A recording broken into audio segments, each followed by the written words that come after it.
board meeting to talk about some of our referendum ideas. Welcome to the guests back there. Should have checked. Herb, are you good? Herb, are you all good? Perfect. I'd like to start by, I need to have approval of the agenda. Move approval of the agenda. Second. Second by Jack. All in favor? Aye.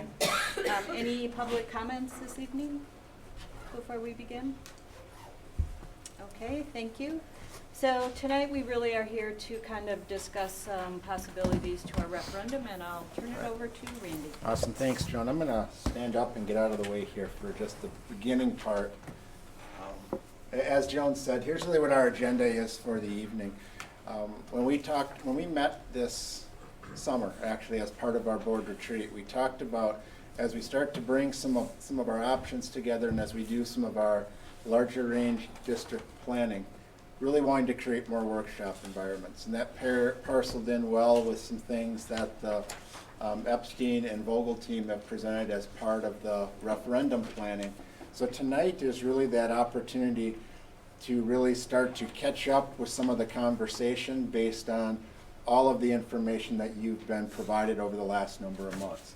So our goals this evening are really to develop some pathways. And we're going to talk about what those are and what those look like. But trying to think back to the 2014 referendum, think of them as options that we can consider that have a different, I like to think of them have a different price point, a little bit different approach to how we address our growth needs. And then those are some pieces that will definitely have some variation and diversity to them that we want to then vet out, have conversations around this table, have conversations with our community, leading up to some surveying of our community and then some final decisions. So today is trying to take something that's quite wide and has a lot of pieces to it and to start to narrow it down into pathways. Thinking backwards or where we're really heading, we are looking to gather information from a community workshop that will be coming in the near future. We will be looking to then develop a community-wide survey to get some feedback on the different options that we are considering, and then using that survey as a significant data point for us then to really start to take a look at how do we put together our resolutions that we have to do in August. So tonight is really about talking about our guiding principles, what are things that are important to us, narrowing our options and creating pathways. None of these should be considered proposals for a referendum or costs that are a final decision on a referendum. It's all part of the process. I was explaining it to staff that when I was speaking at the middle school and high school this week, to think of it as kind of a buffet line. Right now we have everything out on the line and we're trying to decide what are those things that we're going to put on our plate. And we're going to create 3 to 4 different plates tonight. To give you an idea of where we are in the timeline, we are sitting here in February. We are starting to narrow down our options in an effort to really put some pieces together for community workshops and a community survey. The big marker that we're working back from is here in August, where we have to then finalize what are actual resolutions that we will adopt in August that will then be on the ballot for the November referendum. So that gives you a little bit of a time frame of where we're sitting. Quite a body of work to take place between now and August, but this workshop is a huge first step and a real important conversation for us tonight.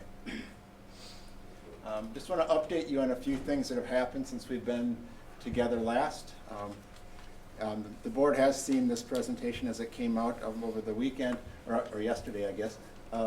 We did have a conversation at Heritage. We met with the staff over there, and some of the pieces that they took a look at were certainly just looking at the size of that building, the number of ways that it has been added onto over time, and how it functions instructionally with particularly our younger learners. Taking a look at where we have like our kindergarten wing and our core of our school on the south end of the building, and then where some of our specials are when you get to the gym, the art room, and some of those pieces on the other side of the building, and just the long distance of travel. I think that was a big conversation of where many of our things hinged, was how things were spread out, travel time between areas, and if there were ways that we could work to do all those things of creating a more modern learning environment and help to bring some things in more closer congruency to one another were some themes that I think stepped forward.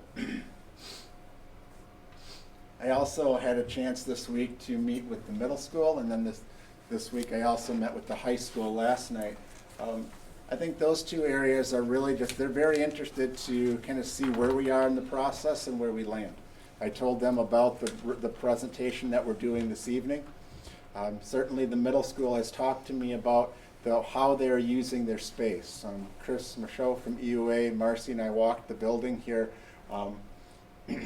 just a week ago. We took a look at how many spaces do we have for instruction to take place, and we started to take a look at how has this school changed since it was built in 1992. I do want to get a write-up of that history to the board yet, because I think it's just good for our to document that for not only this board but for a point in the future. So that'll be still forthcoming. But I want to just take a minute to talk about what we found. In 1992, this was a 6 through 8 building. And at that time, it was arranged in teams of teachers who had common planning areas. When you go through and look for those spaces now, all of our classrooms are filled with instruction that is taking place. And our team planning rooms, which used to be collaborative areas, are taken up by specialized services, interventionists, places that we're doing small group work with kids.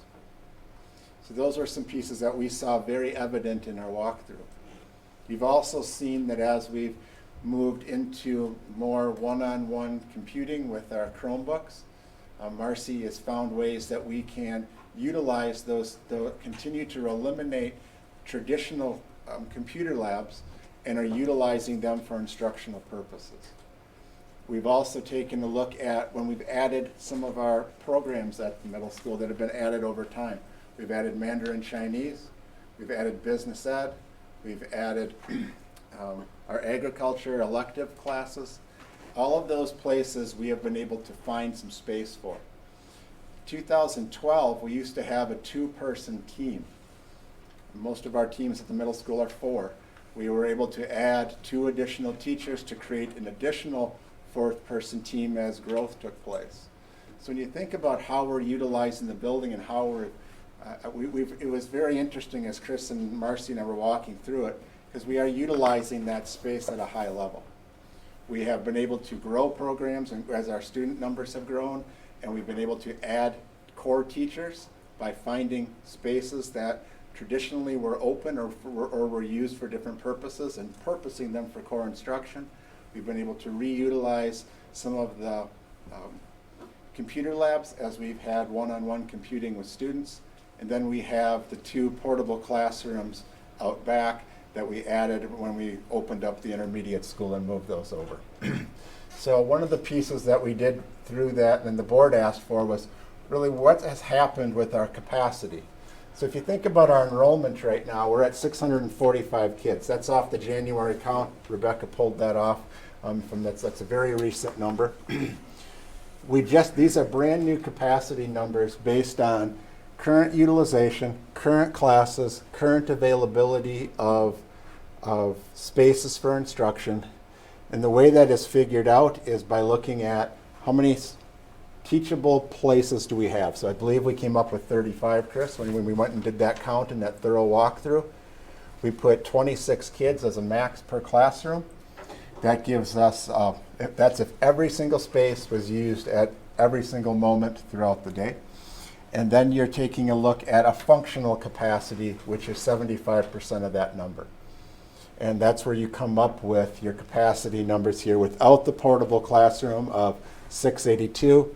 We did figure it in with the portables of 721, and you can see where our enrollment sits currently. If you go back to the previous board meeting, I had shared with you where I see projections going. So next year we actually have a small class coming in, and we are going to dip down to about 620 kids. But then we bounce up very quickly, and we bounce up from 620 to 700, 720, and then we settle in at around that 680 to 710 is becoming really our new norm. So within a few years, we start to hit this in a very specific manner. We go over it for a few years, but this becomes the lower bar of our capacity as we move forward here just in the next few years. The other piece that Chris took a look at, because that was a question from the board, was our core spaces. And when we take a look at our space right now, we are really at our capacity numbers with regards to those core areas. Talking to Marcy and Mike at the middle school, they currently run 2 lunches. Just because of the crowding in the cafeteria, they're looking to shift up their schedules next year to create a 3 lunch period option. Yes. I'm sorry, just quickly, the capacity, is that based on 25 students in every single room, every single hour of the day? Chris, can I just have you talk about your formulaic for that? We base on 26 students Okay. as a max. And essentially, when you think about, the way I talked about with Randy and Marcy is, when you're doing capacity for, say, an elementary school, it's pretty easy. It's kind of butts and seats, right?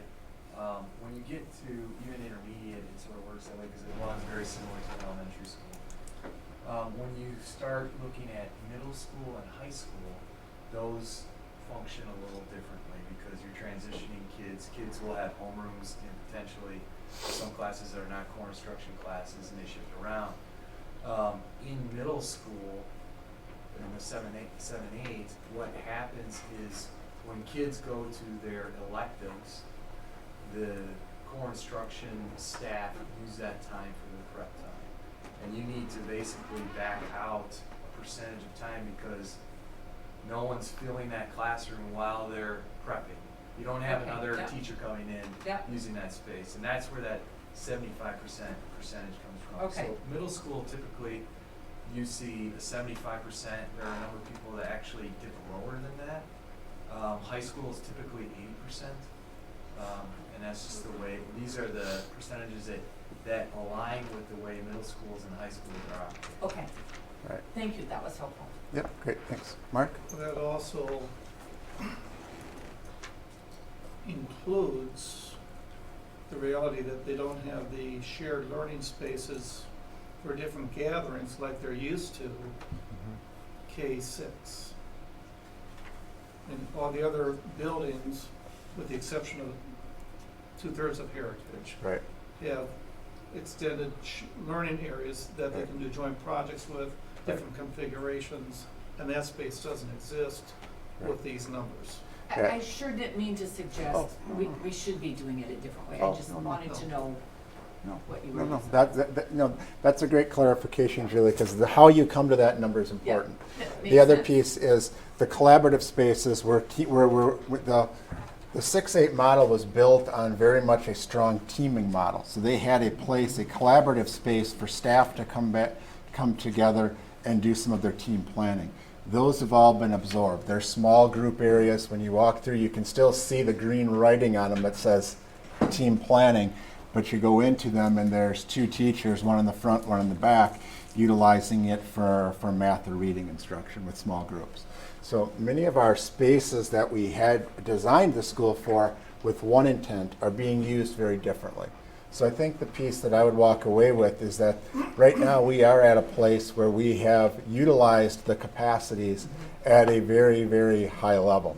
As we took a look at how would you do some of these things and try to add another class in there right now, you start to move more classes and more electives onto carts, and you start to then look at classrooms that really would be not set up for instruction and would have a cost to it, like we have 2 tech ed labs right now.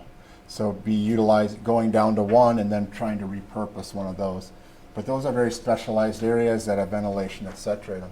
So I believe as we've walked through it, from my perspective, is that we've really been very creative with how we've used space. The other things I think Chris noticed when he was going through was just the classroom sizes, that there wasn't really a lot of capacity to add more kids into those. And I think the piece, and I believe, Mike, you pointed it out at a previous meeting, is when you have passing time, our hallways are relatively narrow. There's a lot of kids in those places. That's just the structure of the facility, of how it's built and how it's functioning. But those were some other aspects of it. When the building was added onto in, blank it out, 96? No. No, it was after. I just totally blanked. When we added, that's where we added on some of the pieces with the gym. We also took away some instructional room in the library. 2007. Thank you very much. The library has a section, if you've been in there, and you can, when you walk in and you look to the left, there's that nonfiction area that's kind of juts out. That was some instructional space. So there was, because of the needs in the library, we took away some instructional space from original construction and made it to expand the library area. So there were a few of those pieces that were part of this, and that's where I think we need to have the narrative of all this history, which I'll bring to you in the near future. But at a high level, we've utilized the school differently today based on the programs that are there. The other piece that I found going back was Tim Schell was able to pull up some of the referendum documents for when we added on to the school. So it was after it was built in '92, then we had the addition that was added to it. The vision at that time by that board and the community was to have a middle school of 600 to 650 kids. So you can see generally where we are. We've been able to create some capacity where we're able to function there with the portables and utilizing space differently. But per that design and how it was intended to be used, it was really meant to have to service a population for middle school of around that 650 kids range. So that was some of the research we were able to pull out from some of the previous documents from previous referendum efforts. But I think the middle school was really a big piece of our conversations. It's a big part of our conversation here tonight as we look at some different options. Some of the things we wanted to also do was let the board know and also get your feedback if there's something we're missing. And trying to put things on the table as we start to look at our options, looking at guiding principles that can guide our work. These are some things that can articulate our vision, project drivers and decision points that can, things that have driven us conversationally as a planning team, and then things that we need to evaluate and use as a criteria to see if some of our pathways fit. Taking a look at some principles that we've used is looking at long-range enrollment growth. So that's an important piece to see how, and going back to our long-range facility plan and growth plan, it's been built off of enrollment. It's trying to look long-range and staying to the plans that we put forth and communicated to the community. Continue to look at student-focused, flexible, future-ready learning environments. So when we think about the parallels between more traditional construction, meaning heritage middle school, and we look at how we are utilizing some of our learning spaces with the evolution of some of the work of the collaborative areas at Arboretum, and then certainly with the additions that we've been able to do at the kindergarten areas at Prairie, and then obviously the new intermediate school, looking at kind of how do we teach, how do we create flexible learning environments for today's learners. Equitable facilities, that's a piece that I've heard across some of our conversations on the board, is trying to look at how can we bring our facilities so that we can have at least a similar experience. It's very hard to replicate everything in every school for every student in the community, but how do we make them more equitable as we start to look at projects? Certainly looking at the capital maintenance needs, which is a big focus of our facilities committee. Deliver value with respect to the dollars that our community gives us and our taxpayers. And then certainly in the end, and that's part of why we're looking to do some of the community outreach and the surveys, is to see if the conversations that we're having and some of the ideas that we're vetting out meet the community values and what do they support. So those are some of the guiding principles we've been starting to articulate and think through as we put some things on the table and are starting to work as a core team.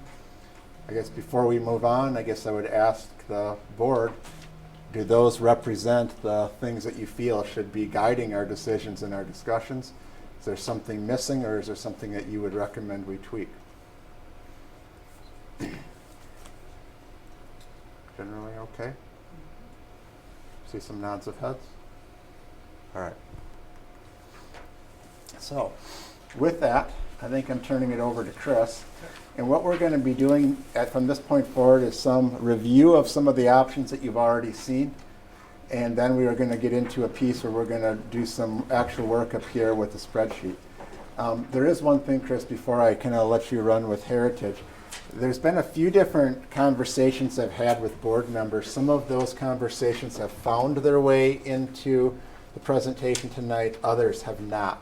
But I wanted to just take 2 minutes to explain some ideas that have been presented to me or proffered to me as far as things that maybe we should consider.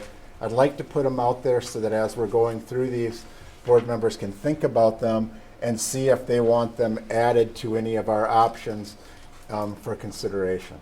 One of the pieces you will see articulated in here is kind of built off the idea if we don't build a new middle school, we don't have that on the ballot in the fall. So we're looking at really a little smaller scale referendum that really potentially would address heritage and some maintenance.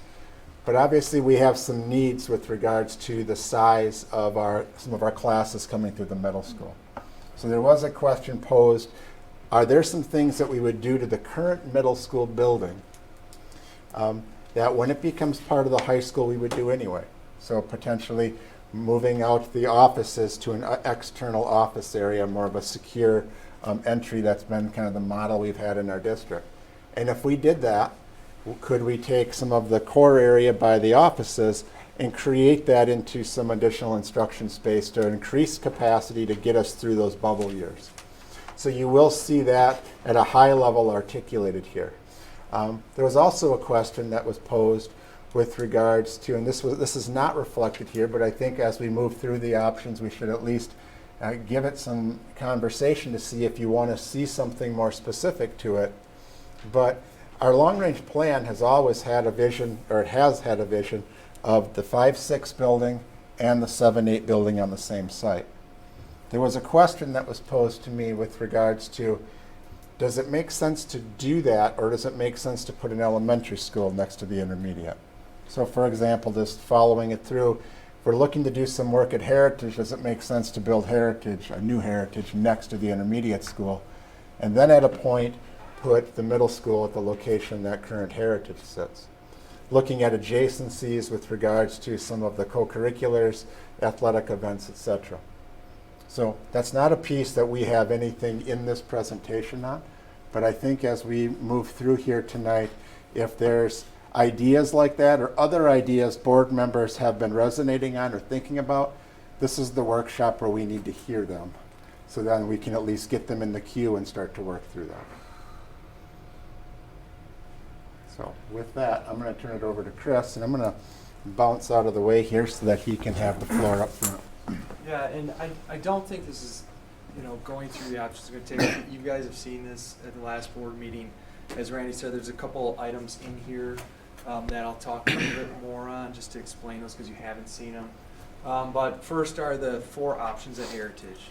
First one, renovating the existing building as is, no additions to the building.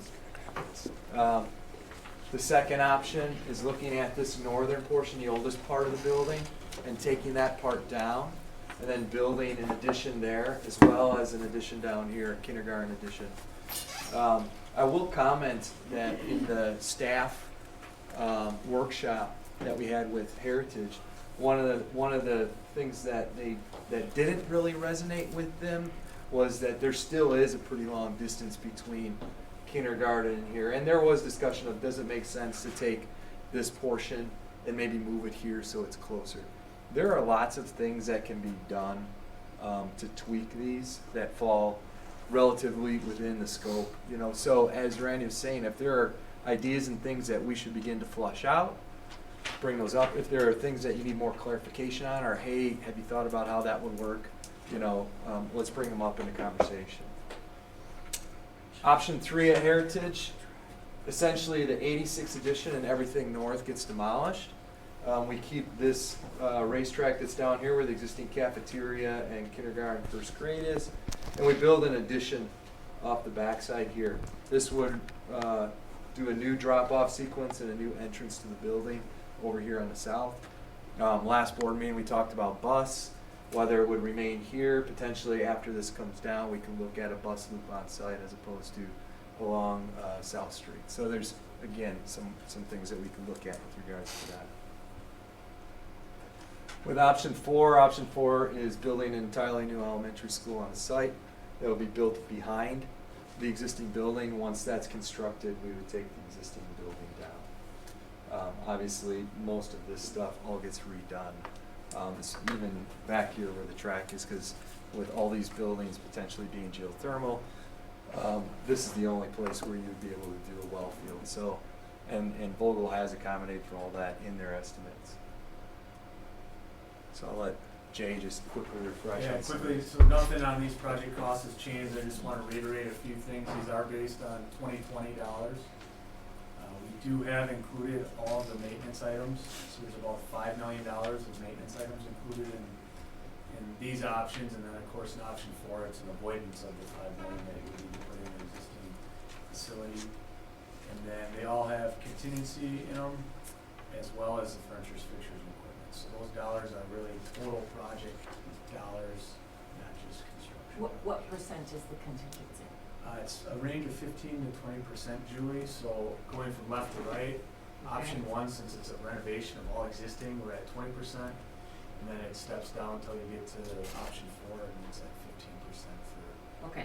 all new construction. Jay, can I just ask, I had a question by a community member who had looked at some of our things as we sent them out. And was just asking about the 2020 values for the costings.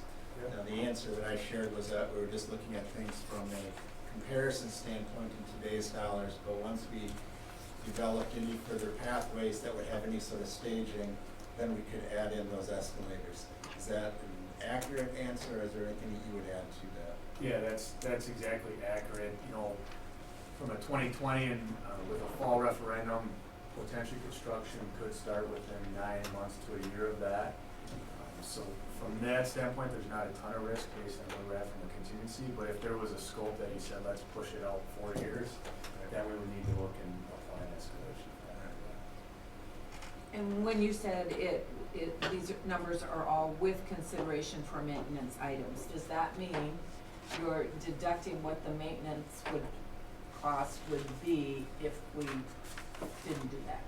So like building a new one, then now we deducted all the money that we had allocated to do maintenance on Heritage. Correct. So if you look at your maintenance list from immediate through year 4 right now, that totals about 29 million. Yeah, So if you did option 4, Uh-huh. you wouldn't have to spend 5 million on maintenance so that knocks that price down. to 24. Okay. Yeah. So right now, the maintenance that we're currently carrying as we move on here is 24. Okay, But option 5, you don't spend it. Option 1, you spend all 5 of it on stuff. in the existing Right, got it. facility, and then it varies as you go to 2 and 3. okay. One thing I would mention, you know, the past referendum, there was money spent at Heritage Yep, and invested in that facility.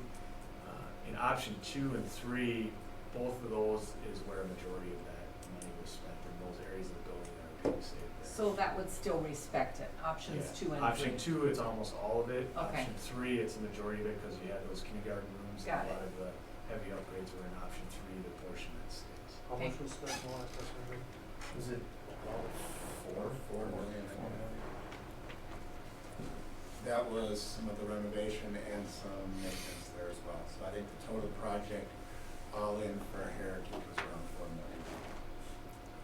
Jay, are all the new building pieces, including the new construction, are all those 2 stories? Good question. That's a good question Yeah. for Chris. So I can, in option 2, these are 1-story constructions. Okay, Okay. And then in 3 and 4, these are 2-story constructions. Okay. I mean, I would say the instructional components, gyms, we're not stacking anything Right, above a right. gym or music room or anything like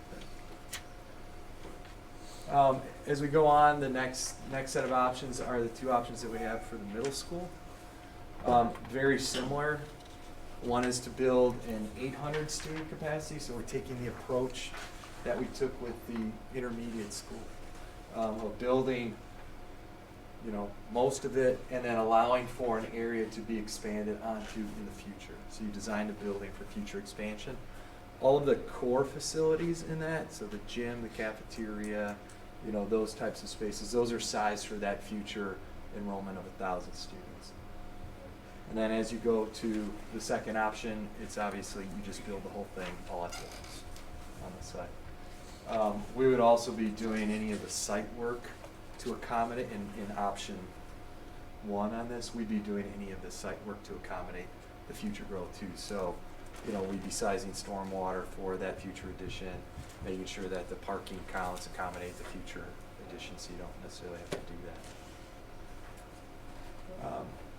Okay, and then we get to the costing for those 2 options. So again, And this- again, if there's any questions on these, just, Same assumptions were here, and just to reiterate why we put the range.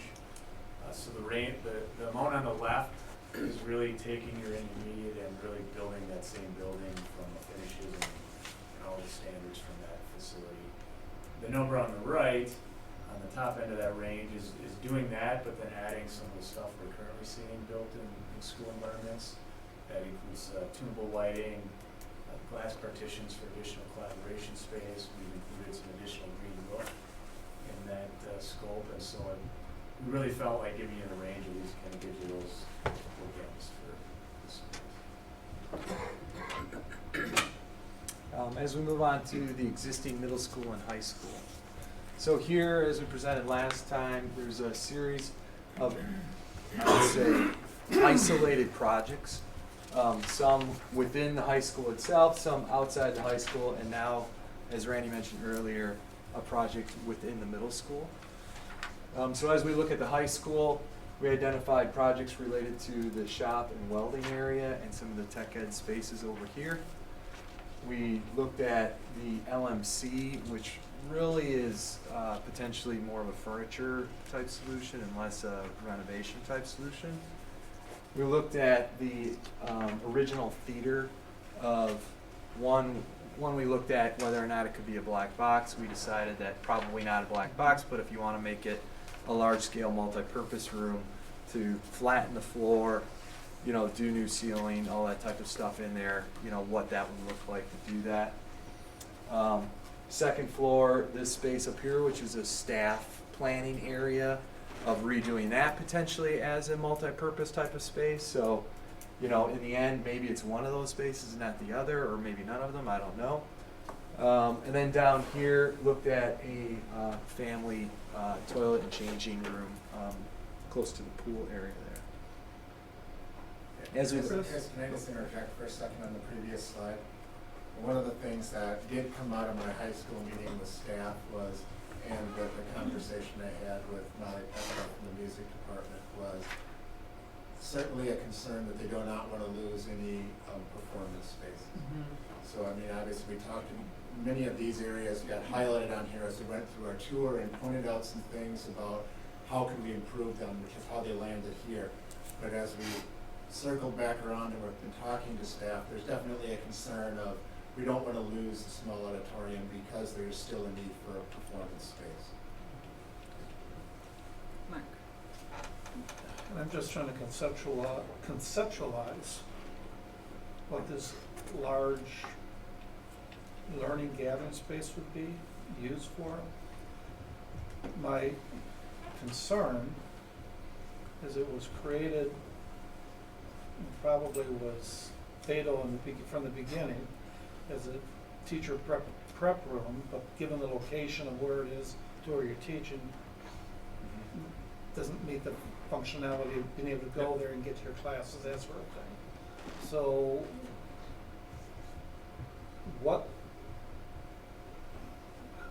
how do you conceive of being used? Sure. A lot of times in districts, the way we see those types of spaces being used from a staff or district point of view, it's usually a professional development space where you can get maybe the whole high school staff or a large contingent of educators together to do professional development.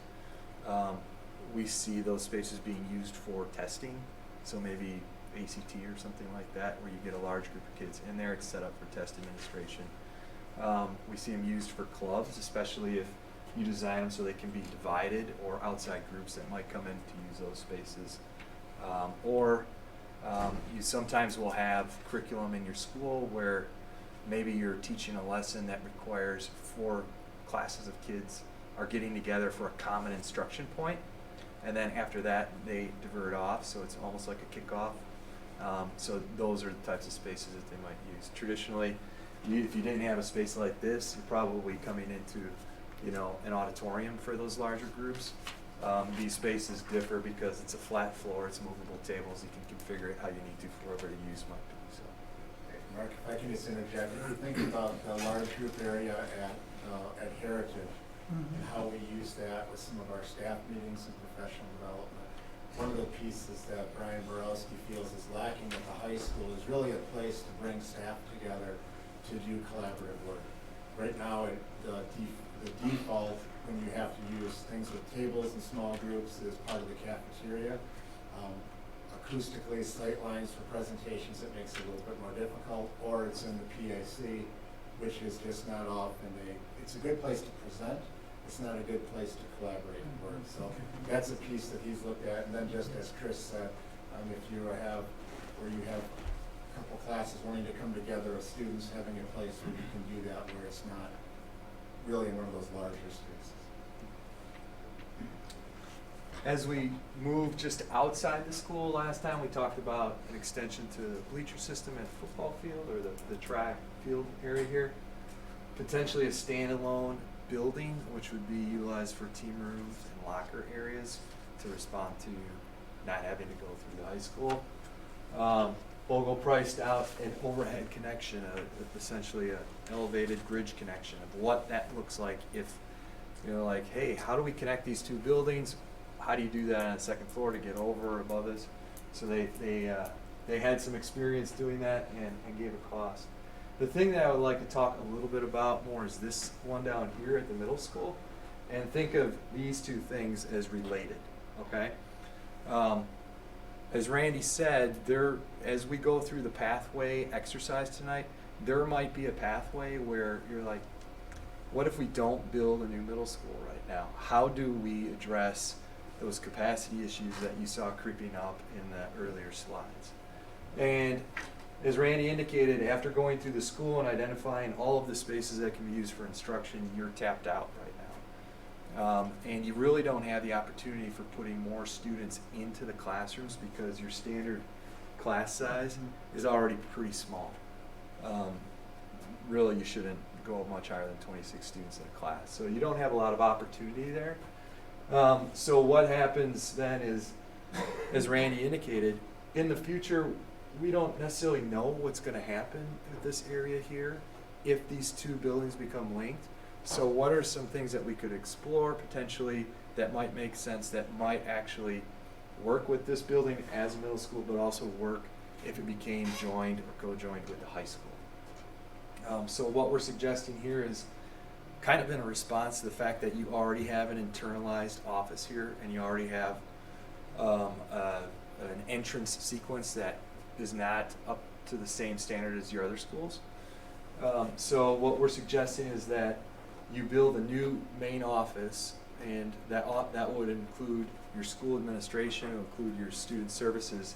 Essentially everything that you have currently in this office right here goes out to this point here. So your new main office and a new entrance to the school, because that would have to obviously be renovated for that. And then you take the space within here that's all subdivided up into little spaces, you gut it out and you make it into classrooms. And essentially you could get 1, 2, 3, 4 classrooms, maybe 5. It's a little iffy in terms of how the square foot works, but you could probably say safely get 4 classrooms out of that renovation of this space in here. Which would allow you to absorb the 2 portable classrooms out back, Here. and then still have a few additional classrooms for some additional students. So it looks like just on the picture, if you move the portables in that space, it's about the same square footage. Similar square footage? The portables are 2 classrooms, right? 2 classes, but they And- also have bathrooms that Okay. aren't functional. Right, there's some other areas between the classrooms. I've actually that are never storage been inside, in the so it's a little bit portables. bigger. So yeah, it's probably a little smaller than that.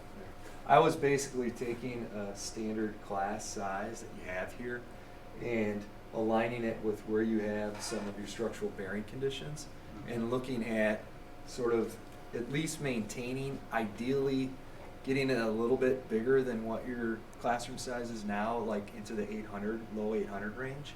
And that's where we landed with about 4 rooms or so in there. Okay, so this plan, 4 more classrooms, still have the cafeteria issue, I'm not sure what we have for gym. With this plan, how does that compare to the number of classrooms we have with the new middle school? How many more classrooms do we have in that structure than we have with the current +4? I'd have to revisit my notes. I could probably answer that question a little later tonight. Yeah, or how many do we have, how many does the new middle school give us for getting, I mean, just than we already have? I think you Yeah. just look at the straight capacity 800. number then. Yeah. 800 versus This would be 600 more and something. This would be more like what? 700, 750 maybe? With no sunlight classrooms and. With no sunlight classrooms, that's true. Nothing else. I mean, you're at 7. I could do the math on that if you give me a second afterwards too. So we'll maybe couch those 2 questions. Is there another question? No. If you, just a quick question, the cafeteria is right just south of the office building, right? Of the new Or is it extension. the- Right there. the new- Is there a way that you could potentially add a few, how many square foot would you have to add to increase the capacity there? You could look into a cafeteria addition. One of the challenging things, especially when you look at core spaces, adding an addition onto a building is one thing, but taking a space like a cafeteria and making it larger, anytime you do an addition onto a building, especially one like this, which is not sprinklered, it's probably at a max square foot. You usually have to subdivide those just from the way the building was built, the construction type. So you usually have to separate that with firewalls, and you can't really, if you want to do a gym addition, you can't really separate those spaces and still, so you probably end up with 2 spaces, and there might be a way to connect the 2, but there'd probably be some type of operable firewall or something that goes between the 2. One of the reasons why, this is here and not here is you don't necessarily know what's going to happen there, but maybe there is a way in which you can begin to think about things like that. Those are things right now. You have the potential to have a public zone which could potentially connect to the cafeteria as it is. You were asking, I think, before about, will this new capacity be supported by the cafeteria? Once you go to 3 periods, that's going to buy you a little bit more time.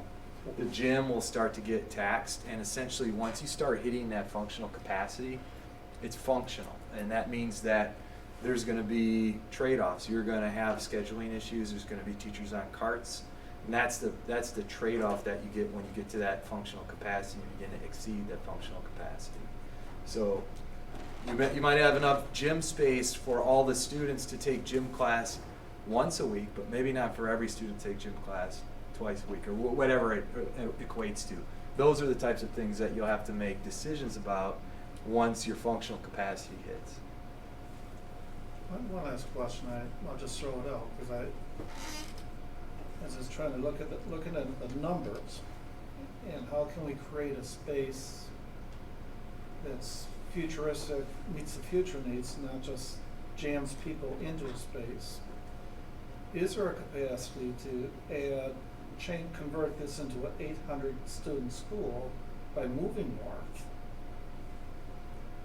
that would be comparable to the rental and add-ons, maybe in an option 2 at the Heritage Plan?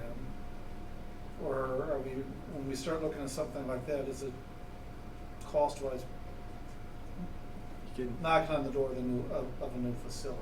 well, I mean, I would urge a little caution with that, and ultimately what this facility does for you and what this facility doesn't do for you, and for the future of what you want your education to be.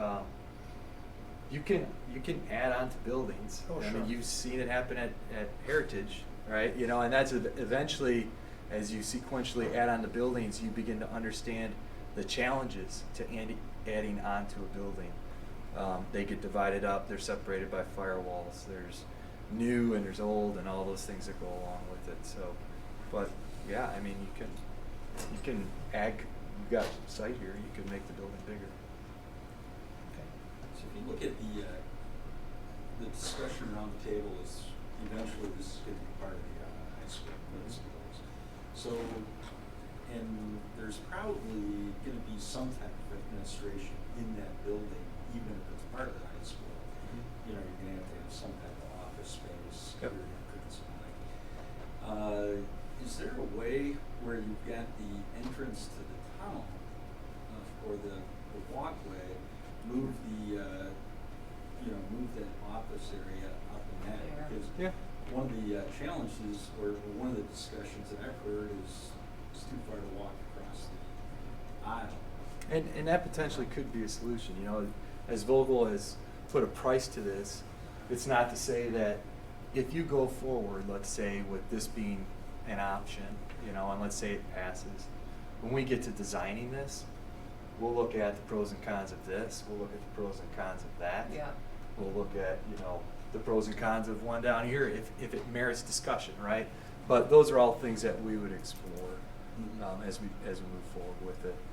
You raise a valid point. What happens to the space between here, and how do you construct, and how do you connect the spaces? You know, is it just a walk, or do you connect it with building and have just a small bridge, which might be more feasible to do, you know, especially if you look at where kids are gonna be and where they wanna be, so. Is there an option to not make it a bridge, but just a walkway and shut off the street? We have it. Or is that a municipal Ye- village issue? You're good. I would say you're likely always going to need some type of emergency access going through the site at this point. Okay. And we need that parking. And parking. Your parking can actually be kind of challenging depending on what event you're servicing. You know, whether it's a theatrical event or an athletic event. So I mean, those are things which you could explore, but I think there's always going to be some type of vehicle way going through there. If I could just add one thing that the board asked at the last time is how much do we share space now? Our entire middle school orchestra is serviced in the high school. So when I was going to meet with Chris that day, there were 30 orchestra kids walking across the parking lot with their instruments from the high school to the middle school. And part of that is the size of the orchestra, not really having a dedicated space at the middle school. And so that program has outgrown the ability to do it in the middle school music suite and is completely serviced right now out of the high school. And then that's not also considering the number of pathway students who attend high school classes while they're in eighth Right. grade, which, And they've minimized a few of those Have they? because they've looked at like kids who would go over for like geometry. okay. They'd actually have somebody teaching it at the middle school so the kids don't the have to teacher travel. moves. So we tried to work through a few of those, but yeah, there Perfect. is some of that, Good really, to know. a little bit less than it used to be, but Good to orchestra is know. the big one that travels right now. Got it. Just moved over to a TLC. You guys saw this last time of renovating the lower level in there to accommodate the district health clinic in there. So that could potentially be a project. And then I'm gonna let Jay quickly talk through these. Yeah, so when we met last, we presented this as a package of the 2.9 million for really all those scopes indicated in the high school space there. So here we've just broken them out, and this is more so for the exercise we're gonna be going through. So if there's scopes like that old auditorium, if you wanna take that off the table, then that way we can just not include it as we move forward. Go back one, Chris. Sorry. One thing I did wanna mention is that family changing in toilets, so it's a little blue area down on the right. We've actually included some renovations to the existing locker room space too, since we're in that space. I know that's come up in some discussions, so, that 550 includes those changing rooms plus some renovations and that. Can I ask if we would consider the outside team locker rooms Do we also still need the inside team locker rooms? Because that's a pretty big space. Or would that be repurposed? It's a Huge great question for you to They're- ask Brian. Yeah, I don't know if they're used by any other one other than athletics, but if they are, you're probably gonna need to keep them. You're thinking could that be repurposed space? Right. It's a question I need to find out. Let's go back, what did you do for $370,000 on the large group construction? Isn't that space, upstairs? You're flattening it, you're making it one Yeah, so you're level. tearing everything No. down. No. making it- That's up by the No, math that's, room. Oh, sorry. That's referring to this one. Yeah. Oh, Up sorry, by the sorry, rest of yes, them. yes, sorry. $370,000. So right now, we've included all the finishes, tearing down the existing half walls there, and then those numbers do have furniture in there. Yeah, so we took a stab at tables and chairs and other stuff that would be in there, but And some of those partitions are full walls, aren't they? I mean, some are full and some are Yeah, half. yeah. But, you could, there's an option where you could save money there and say, leave the ceiling, leave the lights, leave the outside walls, tear down the partitions, just do the floor. Jay, do you have an idea for that large group instruction, how many people could be seated in there? I don't, Chris, but. Would that Which, seat our full which one are staff? you? The Up large by the construction. math rooms. This Right one there. here? You know, Brian is thinking that he'd bring That his area? staff up there. Would our whole staff fit there? If I remember correctly, on the square foot that you have in there, I think I landed like around 140 to 150 on two-person tables in an area. So.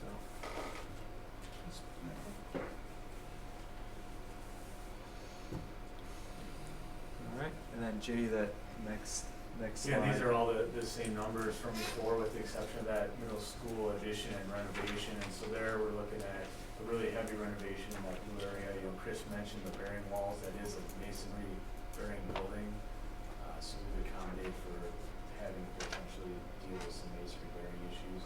And then that addition space, we're looking at as really one story, but it would have some higher components than just a standard, 12 or 15 foot ceiling space in there. Jack, you mentioned the location from a disruption standpoint. That's a nice location. You don't have to do much disruption to the drive, but Chris is exactly right. Whether you have it there, you move it to the front, there's gonna be ups and downs, but I think overall we're nice. Do you have a guesstimate as to if we did an addition and rental, how much from the maintenance bill might be saved from that? Yeah, so that's a good question. Because I Mark. know the windows were a big piece of that. Yeah, so, you would save some money on those front entrance windows if we're in that space. I didn't account in the dark blue area there, I didn't back off any of the maintenance, so, if I had to guess, maybe there's $50,000 to $100,000. Okay, from that nothing more maintenance that would significant. come into this, but I don't think it's a huge number. I think the middle school, there's about $4 million on that maintenance list. Okay. But the windows portion of that, that's all the windows around the Yeah. building that's in that maintenance, not just the front. And then here at the district office, we talked a little bit about just creating some more administrative. Before we go on here, if we put that office space in there, can you put the server room in that office space then as well? And so you have class or workspace or something like that. I saw that. That was a small group area. It was like small strip. Yeah, So set up behind the library there? No, it was, well, it was. Or back behind the office, Yeah, it was on the second floor behind the library. Yeah, by the computer lab. Can you kind of move that and get it into your office area, which frees up a little bit more theoretical instructional space? Yeah. In that, you're not moving too far going to that space there. If that addition went somewhere else, you may Right. really over one cost, really over somewhere else to that.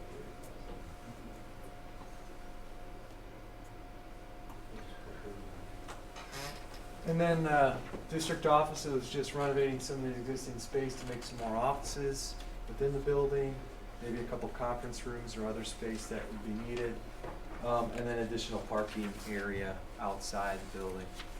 And we are evaluating, we did get some info from John of, whether parking will go there or whether parking will go over here. You know, like you said, it's relatively similar, so. And again, this is similar from last time, and the one big thing here obviously is the stormwater that is a little bit of an unknown now with adding additional areas.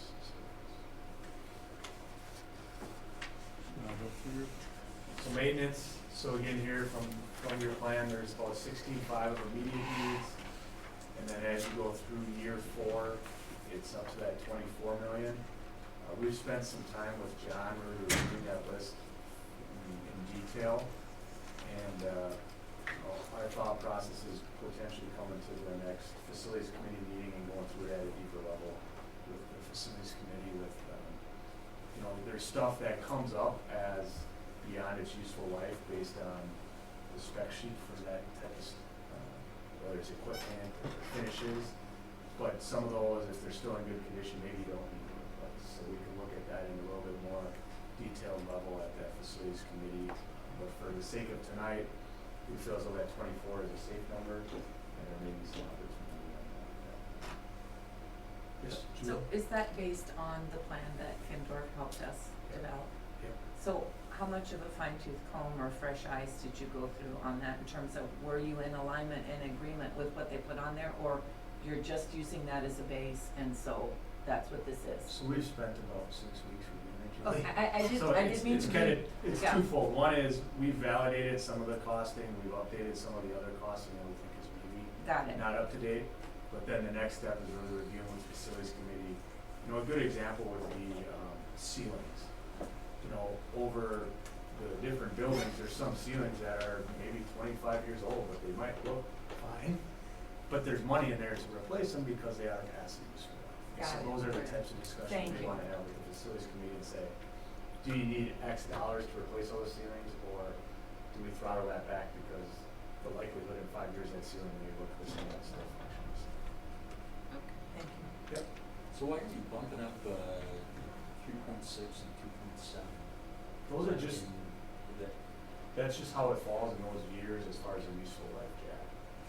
So when you look at that, the spreadsheets, and you just look, and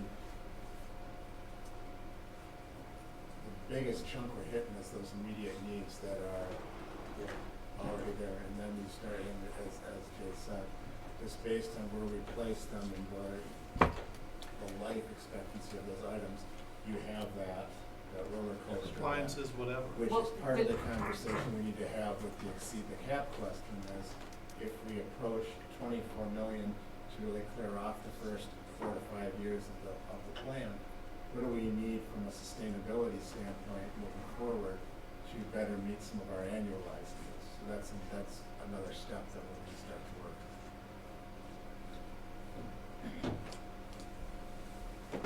on. All right, now we get to the fun stuff. Before we move away from kind of context and review, any additional questions about the options that you've seen already? Randy, this is, sorry, that was smooth though, very smooth. A dance move. The one thing, if we go into Heritage and do any option other than number 1, we have a lot of rental space in there we're renting out. We have a couple on the second floor, correct? Right, if we do anything but number 1, and we don't have the middle school to move them to, because we built a new middle school, where do we move them to? Couple options that we do have is, depending if we also do some of the work out here, we won't utilize all of those offices day one. We grow into them, so there's potential for some of it to come this direction. There's,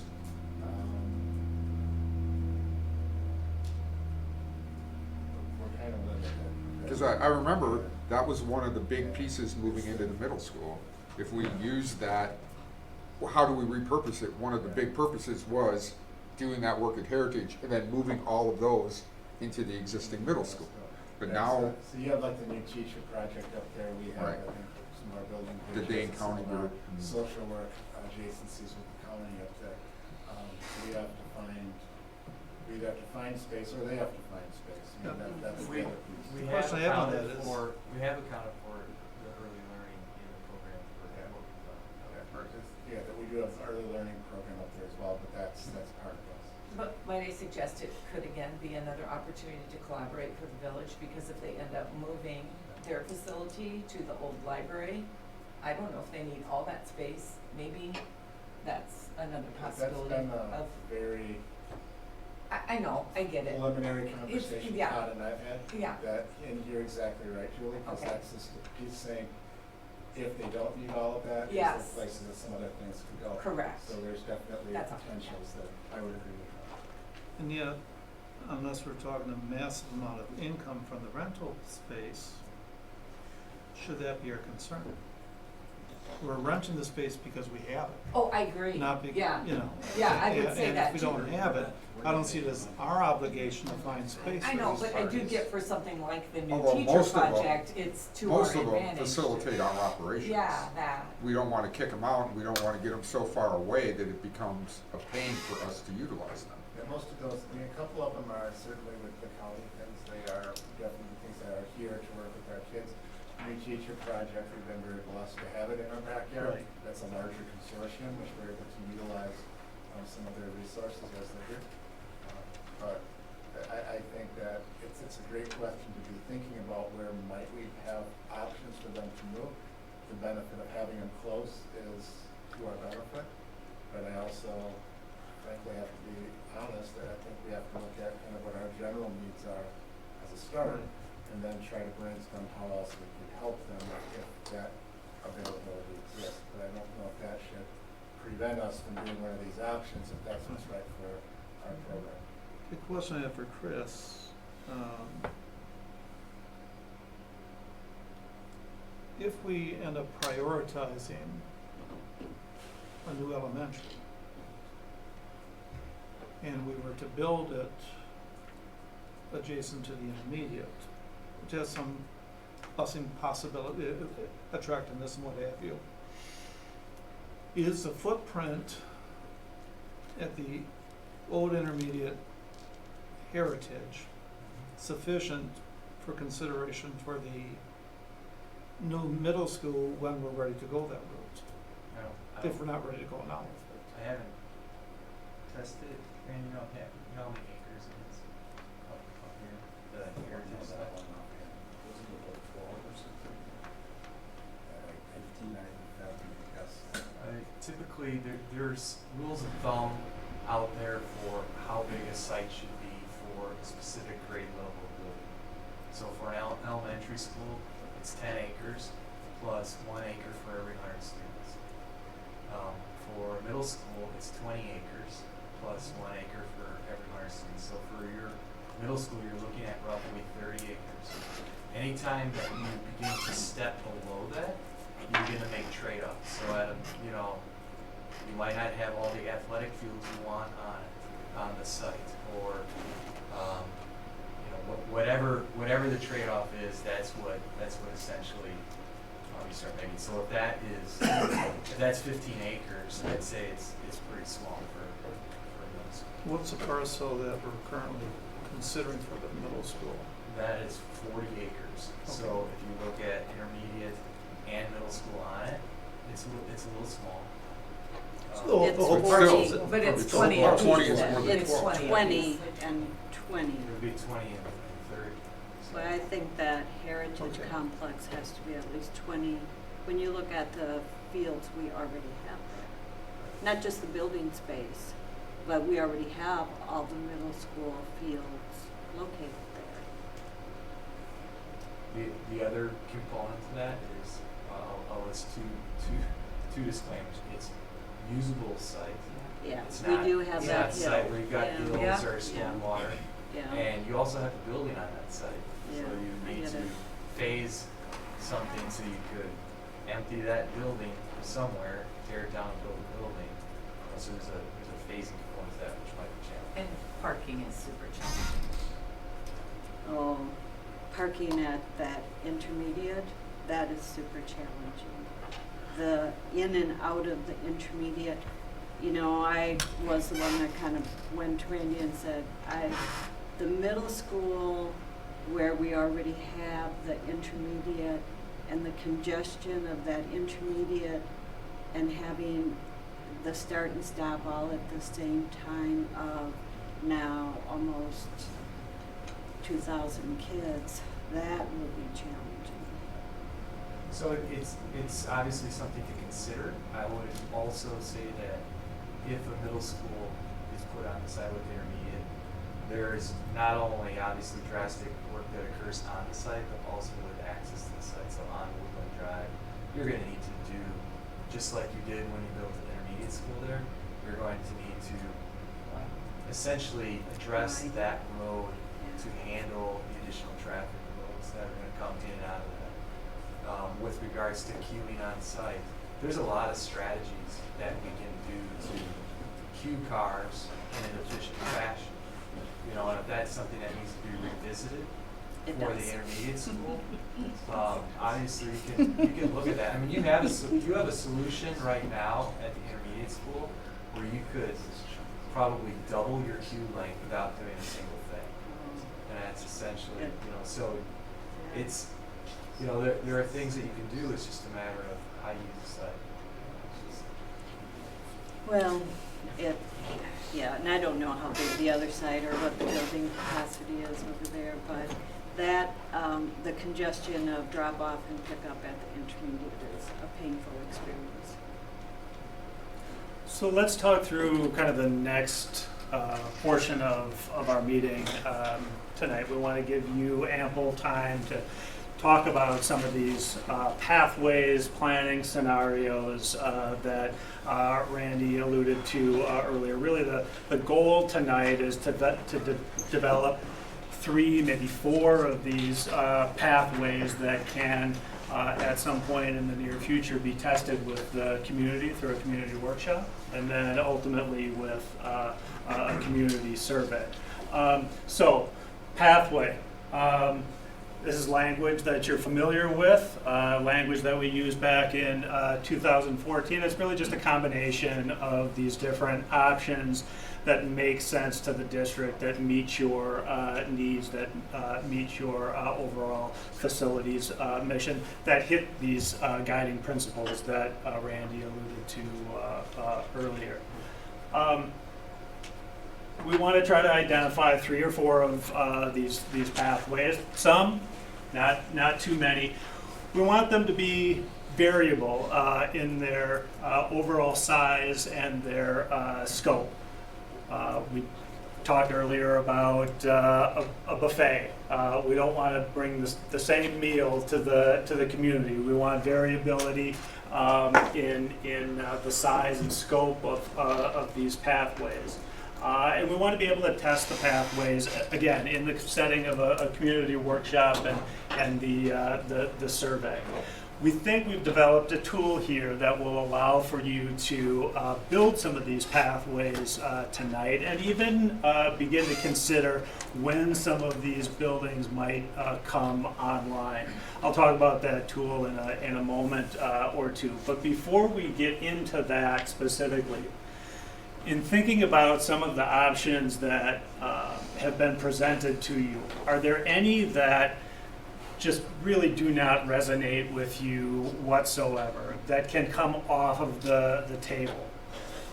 We have maybe, 12 to 15 different kind of puzzle pieces that have been presented. That's a lot of different permutations. Are there any options that at this point you can take off of the table, or as we consider developing these pathways, do you want to keep everything on the table and we'll just work through it tonight?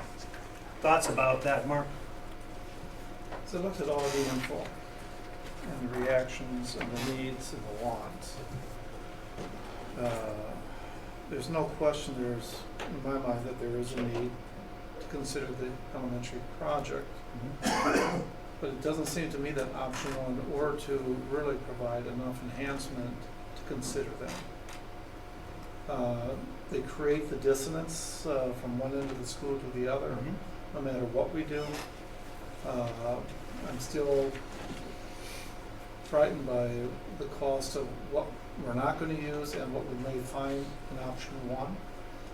And so, and it doesn't really resolve, again, just the whole mammotherness of the size. So I would think option 1 and 2 aren't a very good place to start if we're gonna consider the Heritage project. So let's stay on that for a little while. Other thoughts about option 1 and option 2 at Heritage? I think option 1 is the easiest one to rule out. Okay, I would agree. There's, okay. when we've looked at maintenance over the last 6-7 years and everything we've done at Heritage, just walking into that old high school addition area is like, you're waiting for the serial killer to pop out of that basement. It's horrible and horrible. And It was when my it's- kids went to school there in '97. It's not good. The best way to convince anyone that Heritage needs, some of the areas need to be taken down, is put pictures up of that locker room in the basement. And Yeah. everyone will go, It's a I as an creep adult am not walking into that locker room because I don't know what's in there. It's a I don't, creep fest. I don't see sending elementary kids in there, and we're paying right now to run an area that isn't safe to put, that nobody has touched in years. Right now, It's all time the to get only rid of thing that gets used for is middle school athletic storage. So that's their storage area. So that's one of the pieces, and it's just a piece as we have our conversation, we need to find a space for that if that goes away. Not saying that that's the ideal spot No. for it, but that's Right. where it goes. A So we need to find storage, new a place. storage shed can be put anywhere very Yeah. quickly Right. and cheaply, Right. compared to running the utilities on that area Yeah. year in and year out. Yeah. Aaron, I would, What kind of middle school storage stuff? so you've got like all of the football uniforms for all the different 7th and 8th grade. That's the kind of the big piece. Any of all the, Pads. that's kind of mainly what it is. That's like where a lot of it gets So hung. if you're looking at putting an extension onto bleachers, you just build that out and give them some storage underneath there.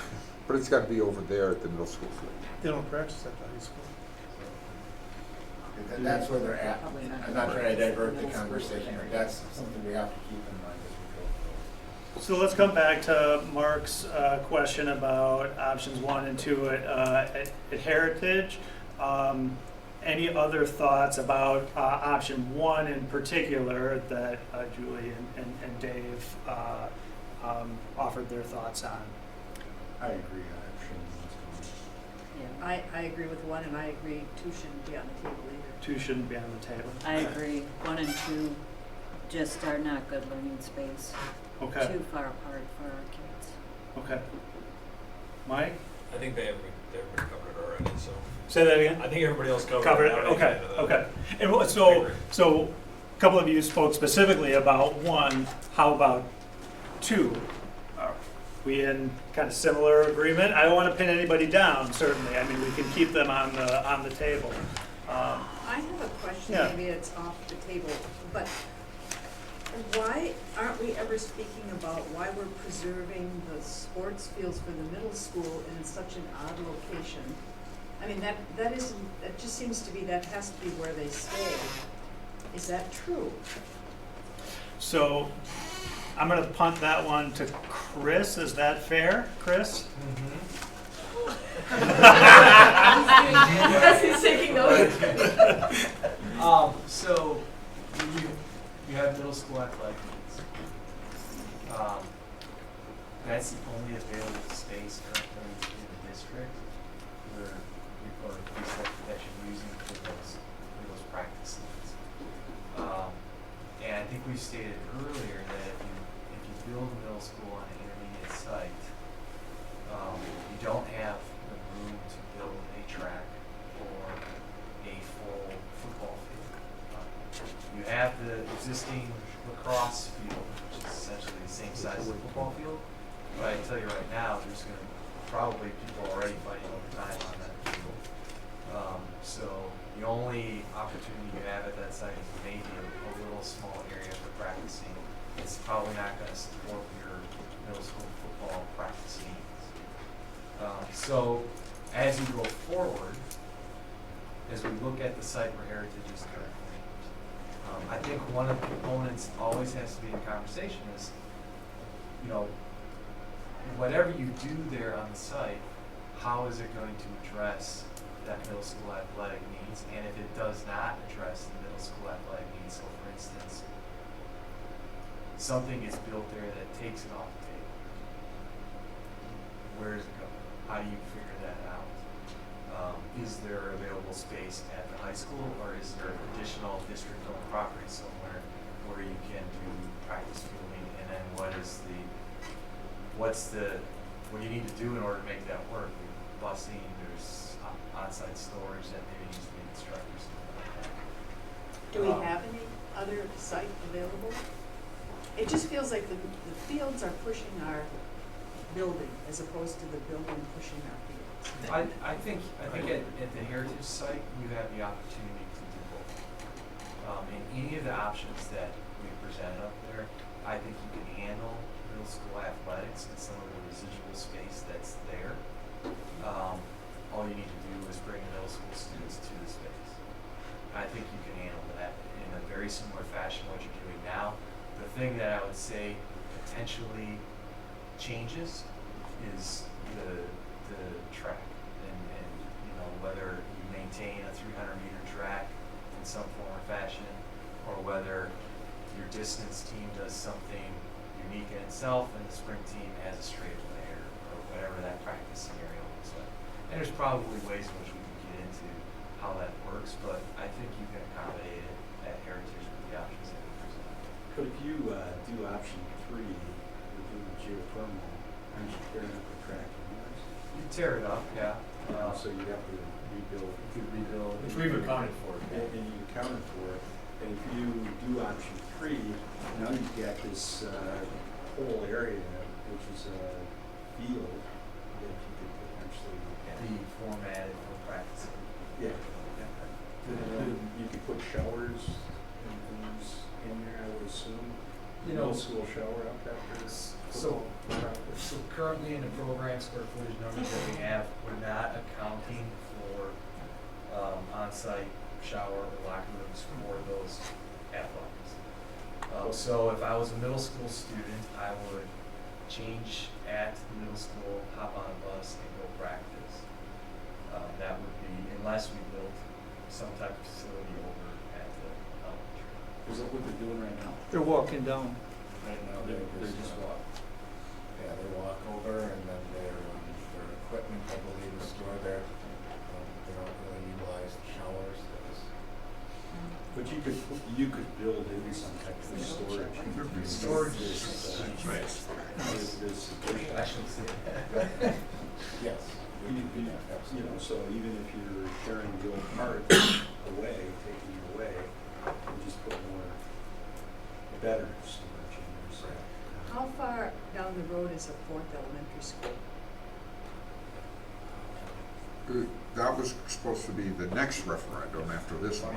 2020. It's almost five years away. 2025, 2026. Yeah. Do we have land for that? Sure, between Southbridge and Tuscany Yeah, Ridge. you have, by Southbridge and Tuscany, we have 23 acres. And I think that's a piece that, you know, we've had conversations around the table, is at some point we do need to look long-term at land options. Mm-hmm. And that's the land that we utilize now is land that was purchased many years ago. And I think we probably have a duty to look at that in the future as well. I'm glad you're bringing that up, because when we went and toured at Sun Prairie and how forward-looking they've been in terms of just purchasing land, we haven't done that for a super, super, super long time. So, you know, at some point, that is gonna need to come on the table too. Just put it in the industrial park. Mark, Another compelling thought about 3 versus 2 is the effect on the community around the school. 3 provides a much more controlled traffic zone that's not going to impede the neighborhood nearly as much as the current drop-offs do, and which Plan 2 really wouldn't change. You'd still have a massive issue on South Street there, I think, with the congestion between the 2 wings and option 3 provides, I think, a safer, less chaotic traffic pattern. I think both option 3 and 4 give you Right. more flexibility in terms of how you circulate stuff. So you put the bus loop off South Street? If you're doing the new configuration behind the school, the addition, Which option? option 3. You could look at it as being something which is similar to your South Street drop-off area in front of the main entrance now, depending on the capacity that you may want to hit with regards to the buses and how hard or challenging that is. You could look at busing on the site north of the building after you take down the 86 addition. So essentially, the summer that you're finishing construction and you demo that building after school is out, you begin to do the site work there, so it's ready for the school. Okay, so here's what I'd like to do. We had some good conversation about options 1 and 2. I think, do we have general consensus amongst the board members that option 1 is off of the table? Yeah. Okay. So let's do this. Let's get into this planning tool. I want to just go through it very, very quickly and then give you guys the time to work through it. I think all of you got a screenshot of this. I just want to explain to you very quickly how it works. It's pretty straightforward. So this is a Excel spreadsheet that we have built that includes all of the different individual scope items. Couple of changes from what you saw on your spreadsheet, the screenshot.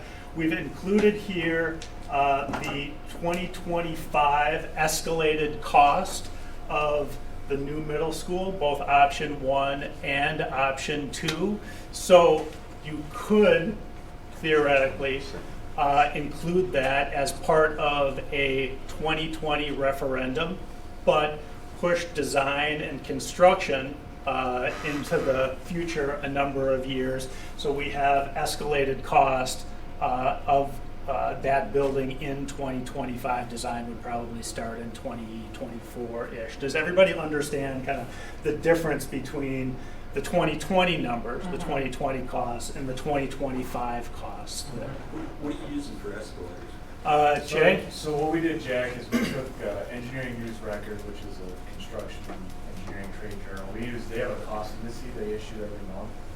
And so we looked back the last 5, took an average over the last 5 for the next 5. So it ends up being about an average of 3%. So I mean, it's a crystal ball, but if you look at their cost indice, it's at least based in the construction cost indice. So I'm hoping that this tool will help guide your conversation and allow you to develop a couple of these pathways. Let me show you how it works real quickly. Let's say that we've got some conversation around including heritage option 3 and maybe a little bit of scope at the middle school, high school in the overall referendum and the capital maintenance. So that builds to a total pathway referendum amount of about $75 million or thereabouts. So that could, should the board decide, be a pathway that you move forward and discuss with the community, either in that community workshop setting or potentially in survey as well. So our hope tonight is that we develop a couple of these different options here, building a number of different kind of variable pathways. What is select district? Yeah, What is that? So great question. So these options here at Heritage are mutually exclusive, right? And this is at the high school and middle school, essentially a menu of different options that you can choose from. You can select some, you can choose to ignore others. So you could include the entire scope, at the middle school, high school, in the, in the pathway proposal, you could take some. The biggest question is district office, right? Yeah, Yes. with Parking That one in says the office. no more than one in there.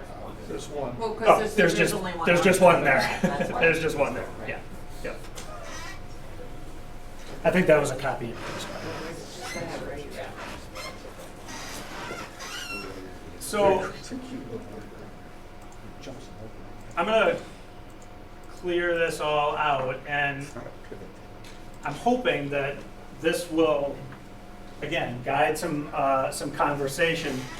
I'm gonna give the floor to you to start to develop a couple of these pathways. Tell me where you'd like to start. We can build one. I've got a number of different worksheets here. We can do 2, 3, 4. So I'd like to hear from Randy. He gave us a preliminary document this afternoon in Mhm. terms of shooting for a dollar amount. So to me, in my head, I'm thinking that's a better way to do it. What I is- had kind of, and what we talked about at our core team, and just is, when I look at pathways, I look at them as one of the ways we can break out the options is just by cost. Mhm. So if you look at, if we were doing something on a relatively smaller end, meaning Yeah. like 75 million, Yeah, which was kind of what Andy just arbitrarily clicked up there. We also had conversations kind of, if you start to look at potential options of a heritage and a middle school option and maintenance, you get potentially in that 125-ish range. right. And then if you want to add more of the different pieces to Yeah. it, you can go higher than that. So I was kind of just putting out 3 markers, the 75, 125, 150, just to see what they look like. And certainly there can be gradations of those. But the conversation we had around before, as we were planning for this night, was trying to see if we could have, if you use 3 different options, Yep. you have 3 different price points. That gives us some differentiation then, that we can start to vet some of those out with the community as well.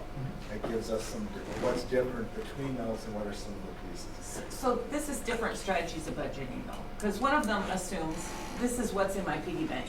So how can I make the best of what's in that piggy bank work? Right. And the other goes, Right. maybe I'm gonna have a rich uncle that dies, my piggy bank might be bigger. Right. You know, so then you just put all the things, if you could have everything you wanted and Santa was gonna give you everything on your wish list, then that's how you go. So, I don't know, to me, I kinda think it starts with, what do we realistically think the community will support? And I do think that's dollar-based, and I think there's, I don't know, I'm guessing there's a high degree of sensitivity. So, I think you're right, Julie. I think there's a high degree of sensitivity in what the Yeah. community is going to What I think we're also trying to lay out here is trying to put up multiple pathways, even if it's the one you don't think is the right one. Because when we go back to 2014, we had 3 pathways we tested. One included a 6-8 middle school. That didn't get supported through our survey, but it was one of our pathways we felt was important. And then the question in our survey vetted out what did the community think about grade configuration, and that helped to inform us. And I think that's part of how, at least in my mind, how we look at this, is trying to see, your first level of discussion is heritage and middle school. And we started to, because you're gonna, if you choose option 3, for example, of heritage, you have really 2 pieces that are gonna go along with that. You either do that without building a middle school, or you do it with building a middle school. So those are 2 options. They have different price points, and then you start to kind of move your way through. But to me, that's kind of how you can at least start to picture the what-ifs, to get an idea of what this looks like. I think, I agree with what you and Julie both said, but as I look at the principles, I think they need to guide some of what we're talking about too. And quite frankly, I'd be very comfortable still looking at our buffet in section 3 and saying which are needs and which are wants. I agree. As an example, I've got a real hard time with a team room as a standalone facility at 2.8 because we gotta provide, it'd be really nice to have. But it provides a convenience. I'm not sure it addresses a need.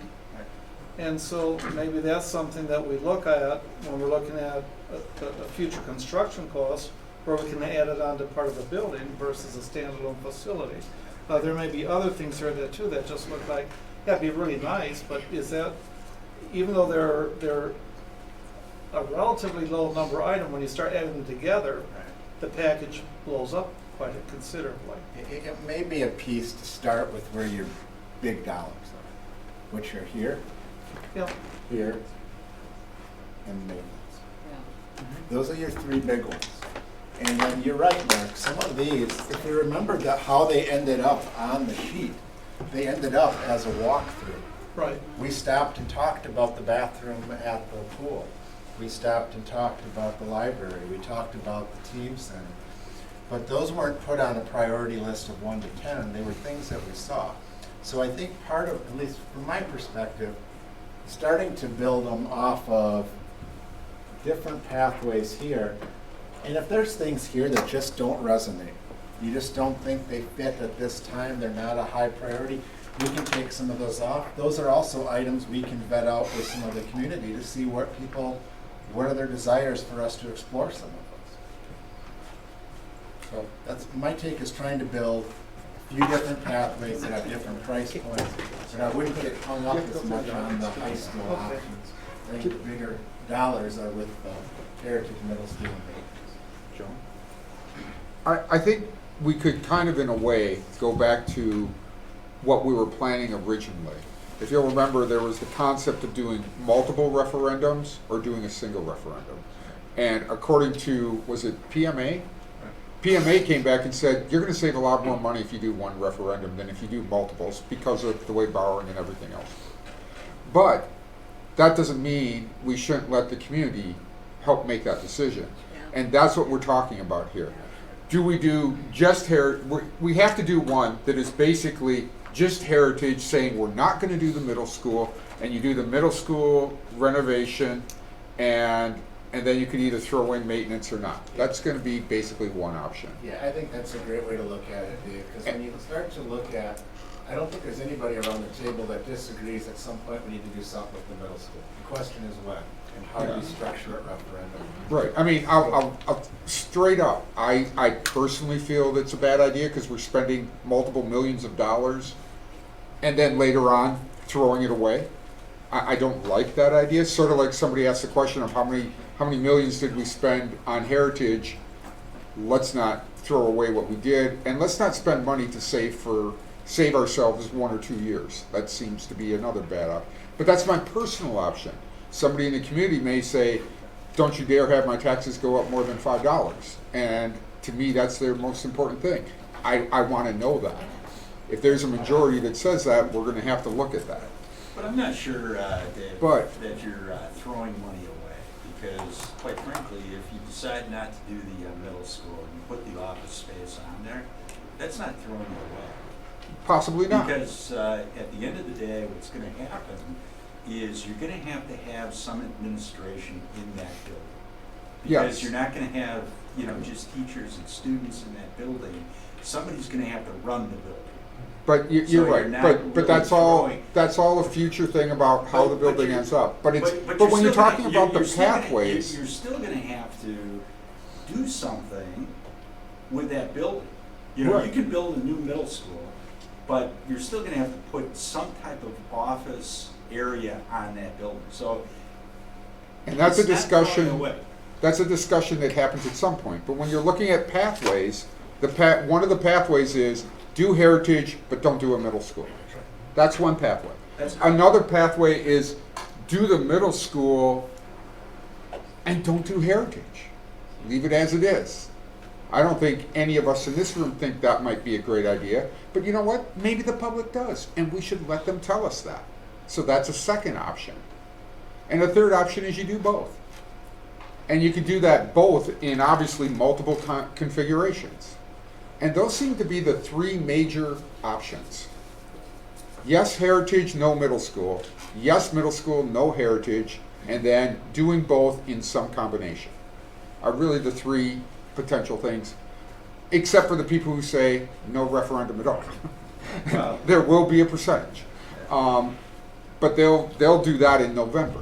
but I think, the challenge that you got as well is you gotta look at student growth. And, we know that the fifth grade class is huge, But and it's a bump. But Jack, that But, question of student growth comes down to the question, should you support the referendum or not the question of what pathways do we set up. We set up the 4 pathways and we say, there, now let's get the community input. The argument about is student growth enough to say there should be a new middle school, that's an option after we hear from the public as to what they want to do.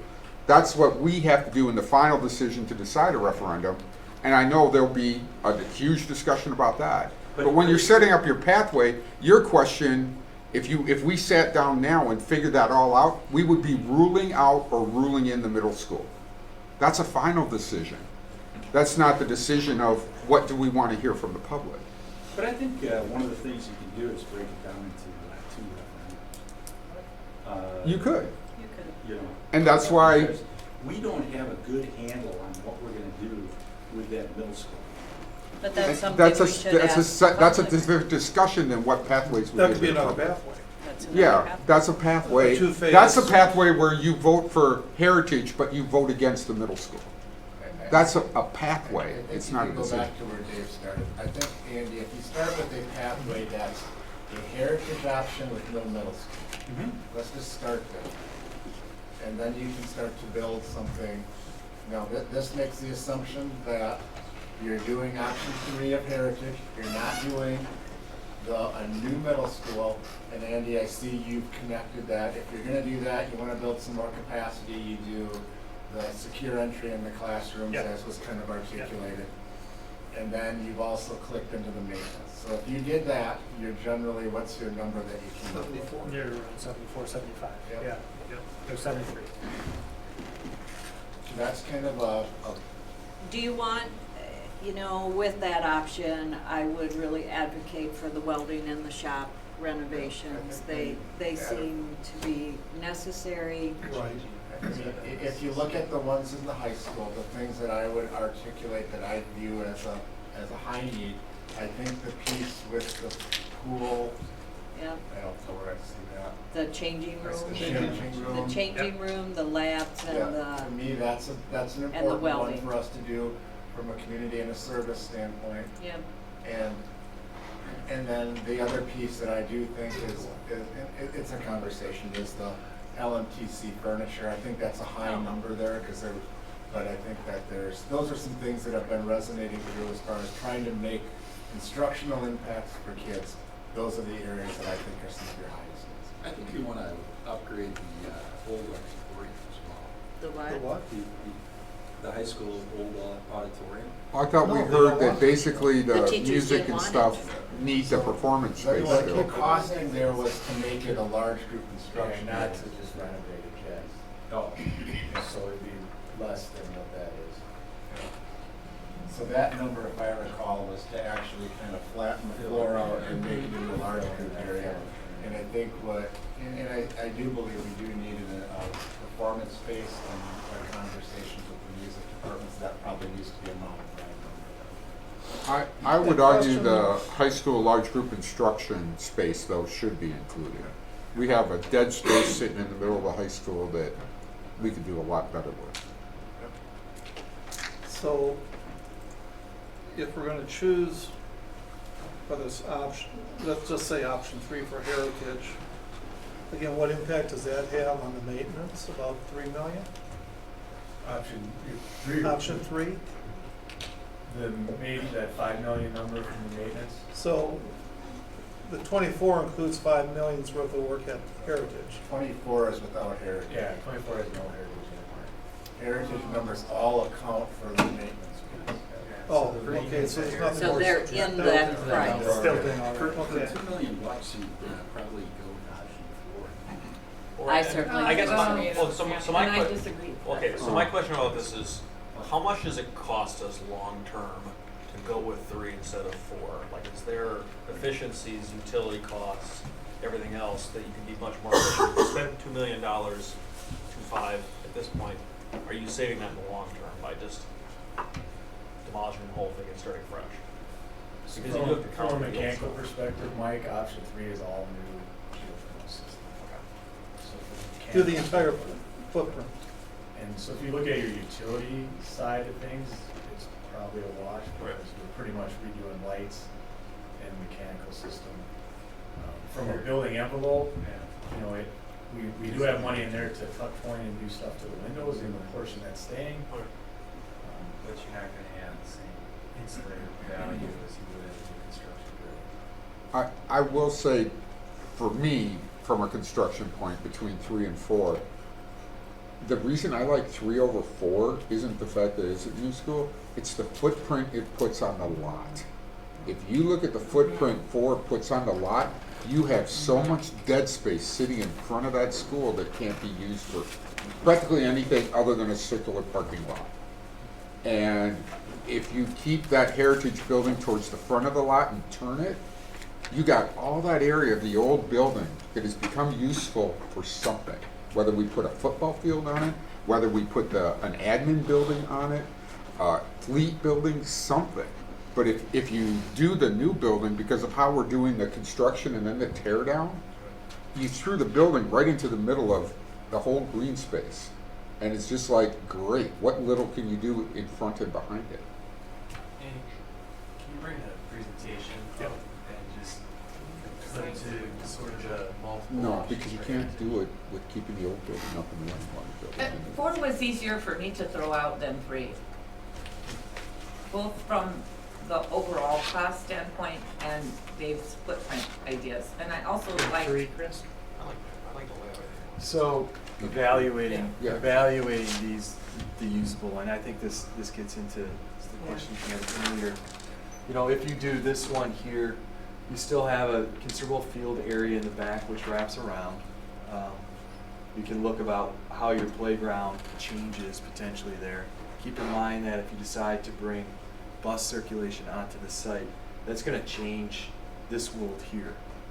And if you change that world there, that means that your playground area is probably going to look a little different than it does now. It's probably going to push further this way because it wants to be closer to this portion of the school where kids can come out in these locations.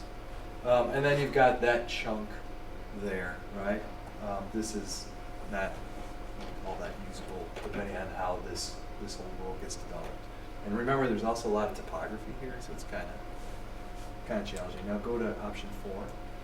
So option 4 has a chunk here, which could be flat. So if you look at some of the practicing needs, you have that there. And there is roughly that area there which potentially gets reserved. And I can come back and send it to Randy, just like a square foot allocation of what the differences are between the two. I'd be willing to wager they're pretty similar in terms of how you get 2 large kind of areas there. And if you go back to 3 for a second, you get in this you could get the equivalent area probably there as you do in 4, and you probably have an equivalent area there. And depending on how you treat bus circulation and playground, you know, that is kind of in flux. So that would be my first reaction to it. 3 is also way easier to phase in because you could use your existing space the way we're using it now while you were building the addition and then wait to pound down the parts you're not going to use till over the summer. Well, it's the same with 4. 4 would. No, 4 makes that more problematic because you, Well, it'd be the same. No, it'd be the same. Still do the same thing. You build the building first, keep using the old one, and then you flatten knock the it old all one down. once the new building is up and running. But you know, if you look at 4, you've got a brand new school. You know, it's from a maintenance standpoint, it's all 20-year life. Roofs and things like that. You keep the old part, and it's kind of knockered together. you can set it up with your learning communities, things like that, and it's only, you know, $2 million more. Well, but I mean, you're making a good point, Jack, All I'm because saying is that we're talking about efficiencies, and operationally efficiencies, you're probably you could do a cost benefit analysis and say that might make sense. I think the taxpayer today is focused on today's tax dollars. I don't think it's harder to sell them on an appreciation for cost savings in the future. The other thing you might But- Just saying. Go ahead, Kim. In terms of 3 and 4, you build 3, you have a third of the footprint, quarter of the footprint. You'll still have some of the same discontent in terms of size, space, that you can't change the size of the hallways. Yeah. You can't change those things, and for 2 million more, the whole thing would be right where you want it. I'm not sure why we couldn't make that an A-B option for the Right. community again to say, Right. would you rather spend the Again, intermediate for this? I highly or- favor that. That's Let the definitely community- something we shouldn't be Does it deciding. muddy the question by we having We should different put pathways. that in as an option. Those are different pathways. Because I personally love having the school moved off of that street and Yep. having that parking in front, and that street is so close to the road, and just for safety of So kids congested. and drop off and Yeah. congestion. But I think those are things, we're looking at avenues, and I think those are things that the Yep, community I needs agree. to decide. I If I agree. recall, the last time our pathways, we did have, one of the pathways had an A and B in it. Yep. So, So this can have an A and a B, and it's 2 million If you now. recall, we started off with 16, yeah, it was, We were very And aggressive. that way it kept narrowing, so we can have a few more. There's gonna be gradations of this that we work through, but that's the type of question yeah, we I need to agree. put out on the survey. You're right. Is exactly what we just articulated, Yeah. the difference between 3 and 4. Well, the other variable to keep in mind as you're thinking about it, even if it's for community workshop first, right? We're doing something different this time. We're gonna have a round of community engagement prior to the survey to help you narrow and get there if necessary. But the other difference between 3 and 4 that I think is important for you to get feedback on is the community's perception about taking the building all the way down Yep. versus maintaining Yep. part of it, especially the part that did get some Yes, investment I a few agree. years ago. Yes. So I think you wanna vet that Yeah. and test that prior to making your decisions about whether it's just a $2 million, difference. Because there might be a whole lot more underneath that you need to unpack, Mhm. so. That's yeah. a really good point of conversation during the community workshop Yeah. when we'll have, some rounds that we'll be able to do with community members. Andy, can I interject something just to, when we went through like the big areas in the middle where those high school smorgasbord of options. Yeah. It seems like we've had a conversation about ones that we would like in. Is there an agreement that we could come to that would just say, here's kind of our standard in on those? Or are there some that just don't resonate, that you really don't know if you see them in an option right now at all? I would say it sounds like everybody says the old auditorium is not in. Out. We're all saying that's pretty much out. Only thing I heard was, you don't wanna make it into we can't make it into a black box or make it into a large group area. But I think Jack's question is, we wanna modify that option to be, we still want it as a performance space to renovate it, to bring it up to some higher standard. I think that's kind of your question. That's correct. Whereas before it was making a flat space that's more of a large group area, so two different Did the functions. high school If we people could get a want? number on it, it'd be nice to have. Right. So, Is that a need Well, I from the high think, school? just to point out, Petra said, don't take The away. music staff is very adamant they don't wanna lose instruction space, or performance space. Correct.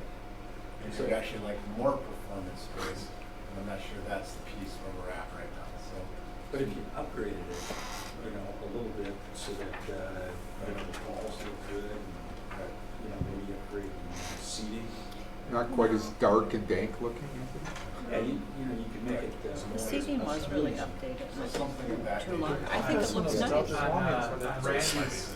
On Randy's comment here, I would say just, if you look at what's checked off in that section, the only thing that does change are the middle school entry and middle school classrooms. Because Yeah. depending on what you do, middle school option, maybe that does or doesn't do something. Yep, and same with the GLC. The GLC is only something we do if you have, you need a space to move those programs, which is only part of it if you're doing them, if you're building a new middle school. Because you gotta displace those pieces. Right, you can only do that if you do the So then you kind of work your way up. The secure entry pieces in the classroom is only if you don't build in middle school. The TLC piece in the clinic is only if you do build in middle school. Then the other ones that are kind of left out there are the bleacher extension, which would get the band off the track in the fall and give you some additional seating.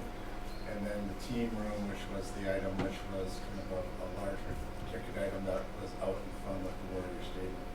So those are the only ones. So if you put the old odd in per Jack's recommendation, the only two that really are kind of, we haven't really had a discussion about are the team room and the bleachers, and the ones at the bottom kind of toggle in or out depending on how the middle school and heritage play together. Well, the thing is though, this 560 is if we flatten the floor and everything, right? So anything we're talking about doing now is significantly below that. Right. So I don't think I'd throw it in just because the number is out of the ballpark So of we what could it's go- gonna We be. should go back and take a Right. look at what that should be at a modified level. So, But don't we want to put in the office space out here? I think that needs to go yes. in. Andy, they want you to put the office space. Office space, District district But- office? take the old auditorium out. Yeah. Yeah, until we get an updated cost for anything that up. So then the ones that you have out are the connection, Yeah. Yep. the bleacher extension, the team room. Yeah. I mean, I think we're probably in agreement not to do the team room, just because of the that idea of it off the being table in standalone general? versus being part of a full referendum, I think it's a future one. I And still think high Heritage school, wanted- middle school connection, you're not gonna do that until, again, You know what you're you gonna do? figure out more about how you wanna expand the middle school to get to the high school. But I would consider the bleachers. The bleachers, I'd say no too. I've been to multiple football games. They've never been full. I was stunned to see their suggestion. Really? Which I go there, they're all standing along the fence We line. put our Waunakee? band. I went to one of the playoff games this year. There was tons of space. Well, the playoff games, you're absolutely right, but the Friday night games? The piece that does is it gets us putting portable bleachers On the track. That's correct. And that's the piece, to me, that's the piece that I do have concerns about. And then just getting our kids off of that area and a better place. And we spent a lot of money on that track, That's a good point. and we're wearing it out. But what is a beacher extension? Is that any different than a bleacher extension? I don't know what that Is that a cheaper version? You Yeah. save Yeah. phonetics? Make it out of Entirely sand, different. sand and umbrellas. It's a sandy We can beach. have all of our pep rallies out So, there. but that at least gives us a constant Yeah. for that area. if that So, works. what do you think about bleacher But extension? maybe in the first pathway was the absolute need, times the minimal referendum. Go back to pathway one, let's see if that That still might be aligns a with what you resonating, said. is it something the community would resonate towards? District office is not in that one. I think it should be. I would like But to- again, that's a want, not an Okay, absolute. that's what I'm just- If we're doing a minimum pathway, Yes. I've got- I would like to consider dropping the I clinic. don't have the Dropping ability what? to add any more The staff. clinic, add-on. Don't you have two you people can't do in that an unless you do the office? new middle school, because you can't know where to move the District programs out office of the is really building. neat. I think district office is a need. So We have if you two- don't we do have a couple the new middle conversations school, you have to going have that redone. You can't do it. What's the Because I question? thought, Kit, I thought bring the us back TLC in was here. a clinic. I'll bring Yeah. Andy into there, but- I thought we weren't deciding exactly. No, we're trying to build a pathway, and if your comment was, let's stick, pathway one is what you consider the Absolute minimum. absolute must-do need, minimum need. So you're picking the minimum option of heritage that's on the table, which is 3. You're not doing a middle school. You've identified the prioritized projects at the high school. The question is the district office a must-do? That's what I was hearing percolating, and I wanted. Yes, I say yes. So I'm seeing some head nods. I don't know why. I Hold it. don't know You- enough about that. But Randy, one of your comments was we could move some of our rental people over here because you don't need those offices right away. Well, what I do, right now I've got one person in a very portable place in the hallway back here. Our communications person is in a quasi cubicle right now. There's no more space to put anybody else out here. So as we can start to grow and are looking to add any of our staff per some of our restructuring plans over the next number of years, there's no space. We also are looking at our parking areas. When we have, which this room gets used quite frequently, we're parked all the way down past Helen Yeah. Branch. And I think, so Frequently. those are the pieces that I see as kind of our needs. Now, whether we need X number of, I think we've dropped in there 6 or 8 offices. That was my point, was I don't need them all right away today, but we have no space to add any other people on. And as we grow, that's gonna be a So Andy has it in. We in for pathway 1. In. Does everyone agree In. that All right. district office should be in the first pathway? Yes. Okay. No, You don't, I don't you don't, agree, but you that's don't, okay. you don't need full agreement. You can go Uh-huh. ahead. Let's keep it in for now. Pathway 2, Andy, what have you got started there? In Now, as is well, this so we've option got 4? maintenance district office. Okay, you're going from the bottom up? Yeah, I'll go from the top down. Heritage new, Yeah, welding, shops, labs, same things. It's the LMTC, same yep, thing. same things. Secure entry in classrooms at the middle school. District office in, maintenance fully in. And what's our price point there? It's 78.3. So then 3 would just be adding a middle school. I would like to Pathway create, 3. Potentially. I would like to advocate for one pathway that prioritizes a middle school over Heritage. I Oh, think no, there's, Do 3. not for now, that's like another referendum, so I think we should develop a pathway that looks at that, because I think that's what some of the community has in their They're head, expecting it. what's on Yes. next. Yeah. So I think it's worth developing a pathway that gives Yeah, when them you that look option. at the numbers, that's the most logical need, Right. or most obvious need. I'm not saying, to me. I We know and- heritage is a problem because we've Right. walked the school. Correct. Right, The but is it public more has it. important Yes, than not as the much. population of the middle Yes. school? And I think that's a question we need, what does the community feel about? Correct. Okay, Yes. We so, can have more than 6 pathways too, so Sure. we can build what we want, right? so you could have, pathway 3 is option 1 of the middle school, Option 1. which is getting, not heritage. Yeah, no heritage. Oh, everybody Heritage jumped is up. out. We didn't all mean to Heritage yell is at you, we're sorry. out. There we go. And you're then also again, the talking high school current- ones that we know are the current- basic. Current timing, right? Yes, yes. Okay.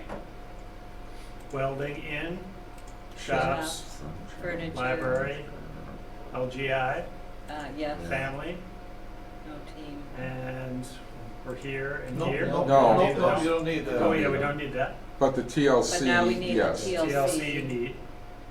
Offices. District office, yes, Yes. Yes. yes, Maintenance. and maintenance.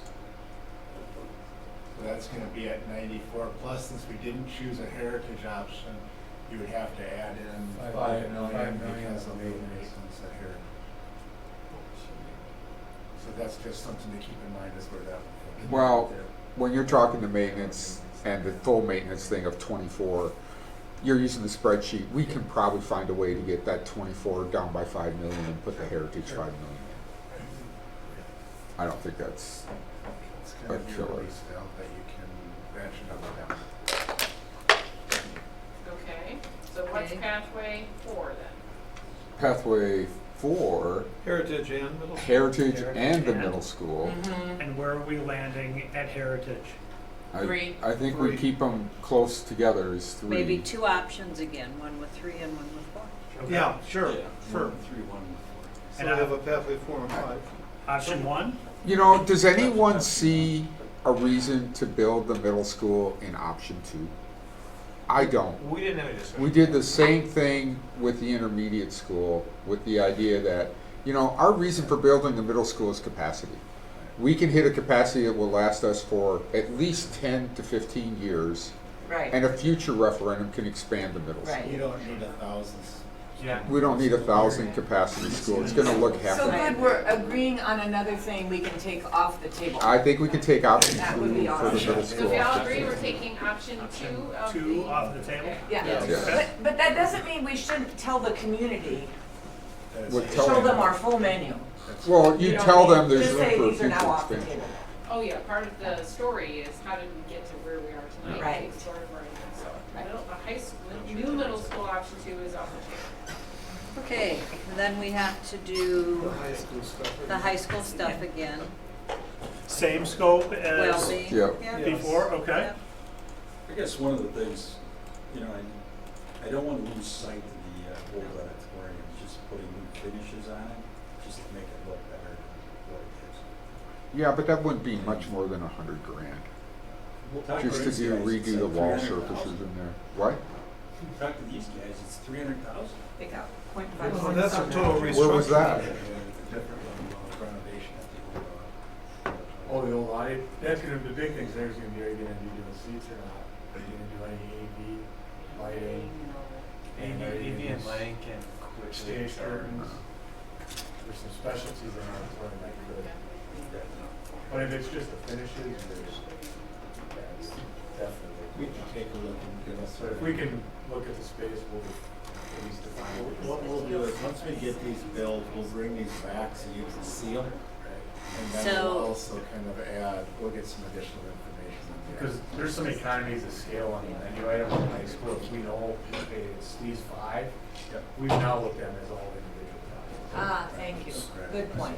So, We Andy, I just know think what's we on the need menu that we TLC advise. Okay. and clinic. Yeah, let's talk about secure entry classrooms No. and TLC. No. No, Because you're because doing we it in don't know middle what we're school. doing at the middle school, Okay, but we need So TLC TLC now, in, clinic, district, office, maintenance.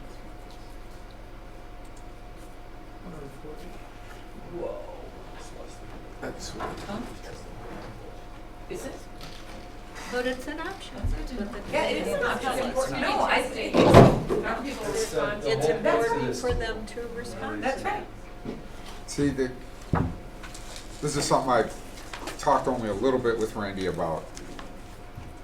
We have an operational referendum that's gonna be part of this too. Yeah, The concept of not doing a $24 million maintenance referendum because you go in and you create a permanent maintenance budget of like $4 million, and then that 24 million comes off the table, you use your 4 million on a rotating basis, which if we looked at the annual spreadsheet, there he is. I believe it was somewhere just over $2 million a year was about the running average. So if you did a $4 million operational, as part of the operational budget, you could eat that 24 million up over time, rather than going $24 million this year and trying to put that into a referendum. So that'll be a piece we'll start to at least look at the next budget meeting. We're looking at some of what is the impacts as you start to roll some of these pieces forward from just a mock scenario from a taxing perspective, and then how you would structure it. But one of the questions I have out there is, I'm just using 4 million as a marker for an exceed the cap piece. Last referendum it was 2.1, so I just put it up to 4 just to see what it does, and then we can take a look at it. But that would give you capacity to do some other areas within that, plus some facility maintenance. And then if we want to run another scenario that moves that up or down, we can do that. But it'll at least give us a picture of what it looks like, and then we can make some adjustments. So I think one of these pathways, we don't have the $24 million maintenance referendum in it.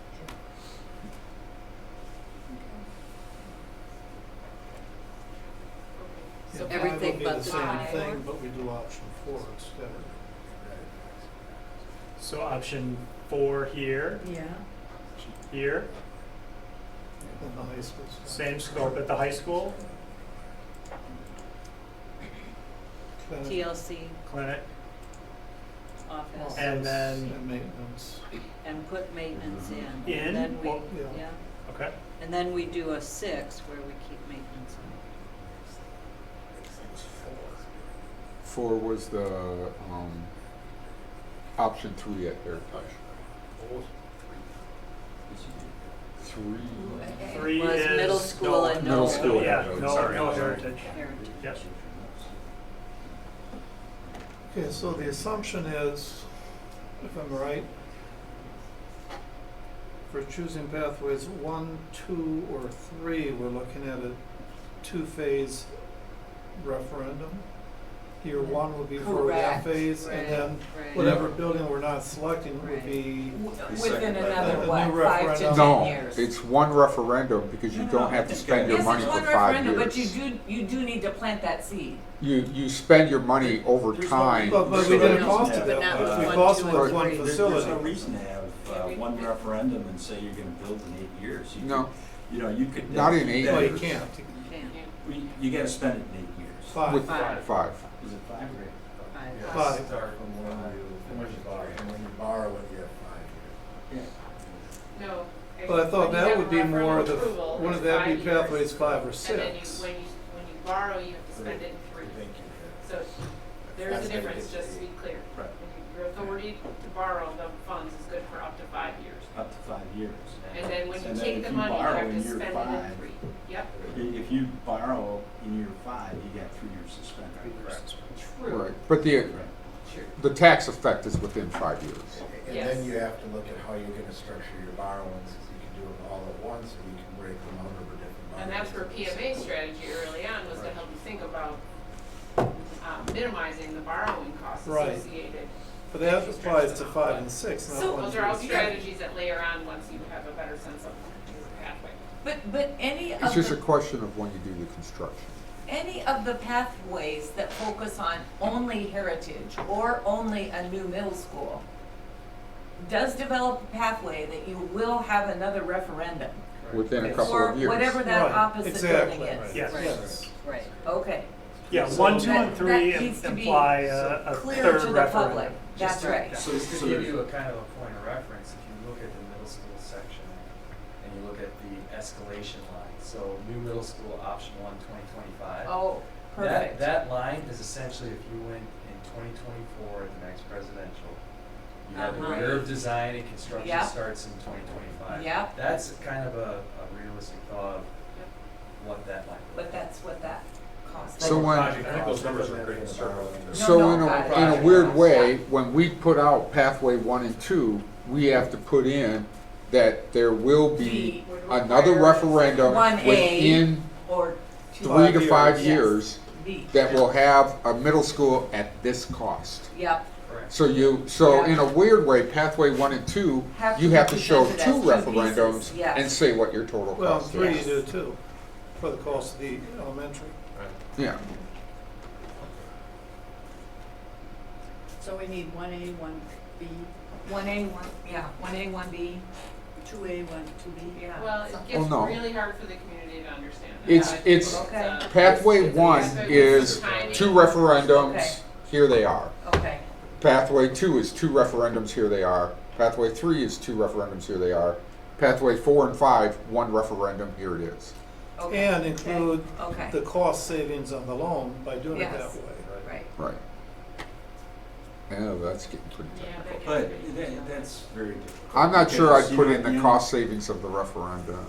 Just put the dollar amounts up and say, there it is, it's gonna look bad enough.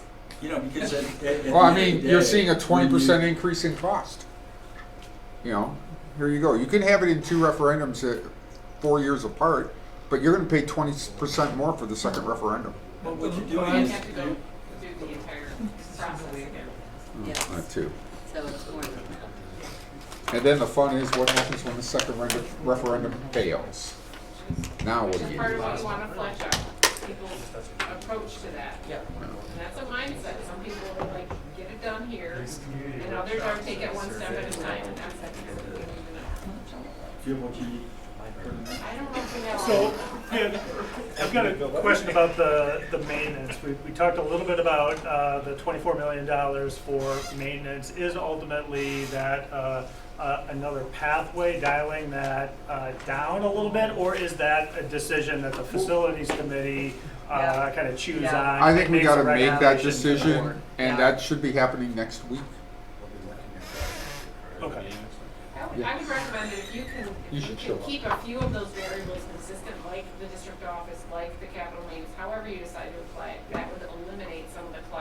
keeps you Great. focused on Yeah. the heritage options of how much change can people manage, the middle school timing, and Look- then some of the components of the high school. What about the option of running the capital maintenance as a separate referendum?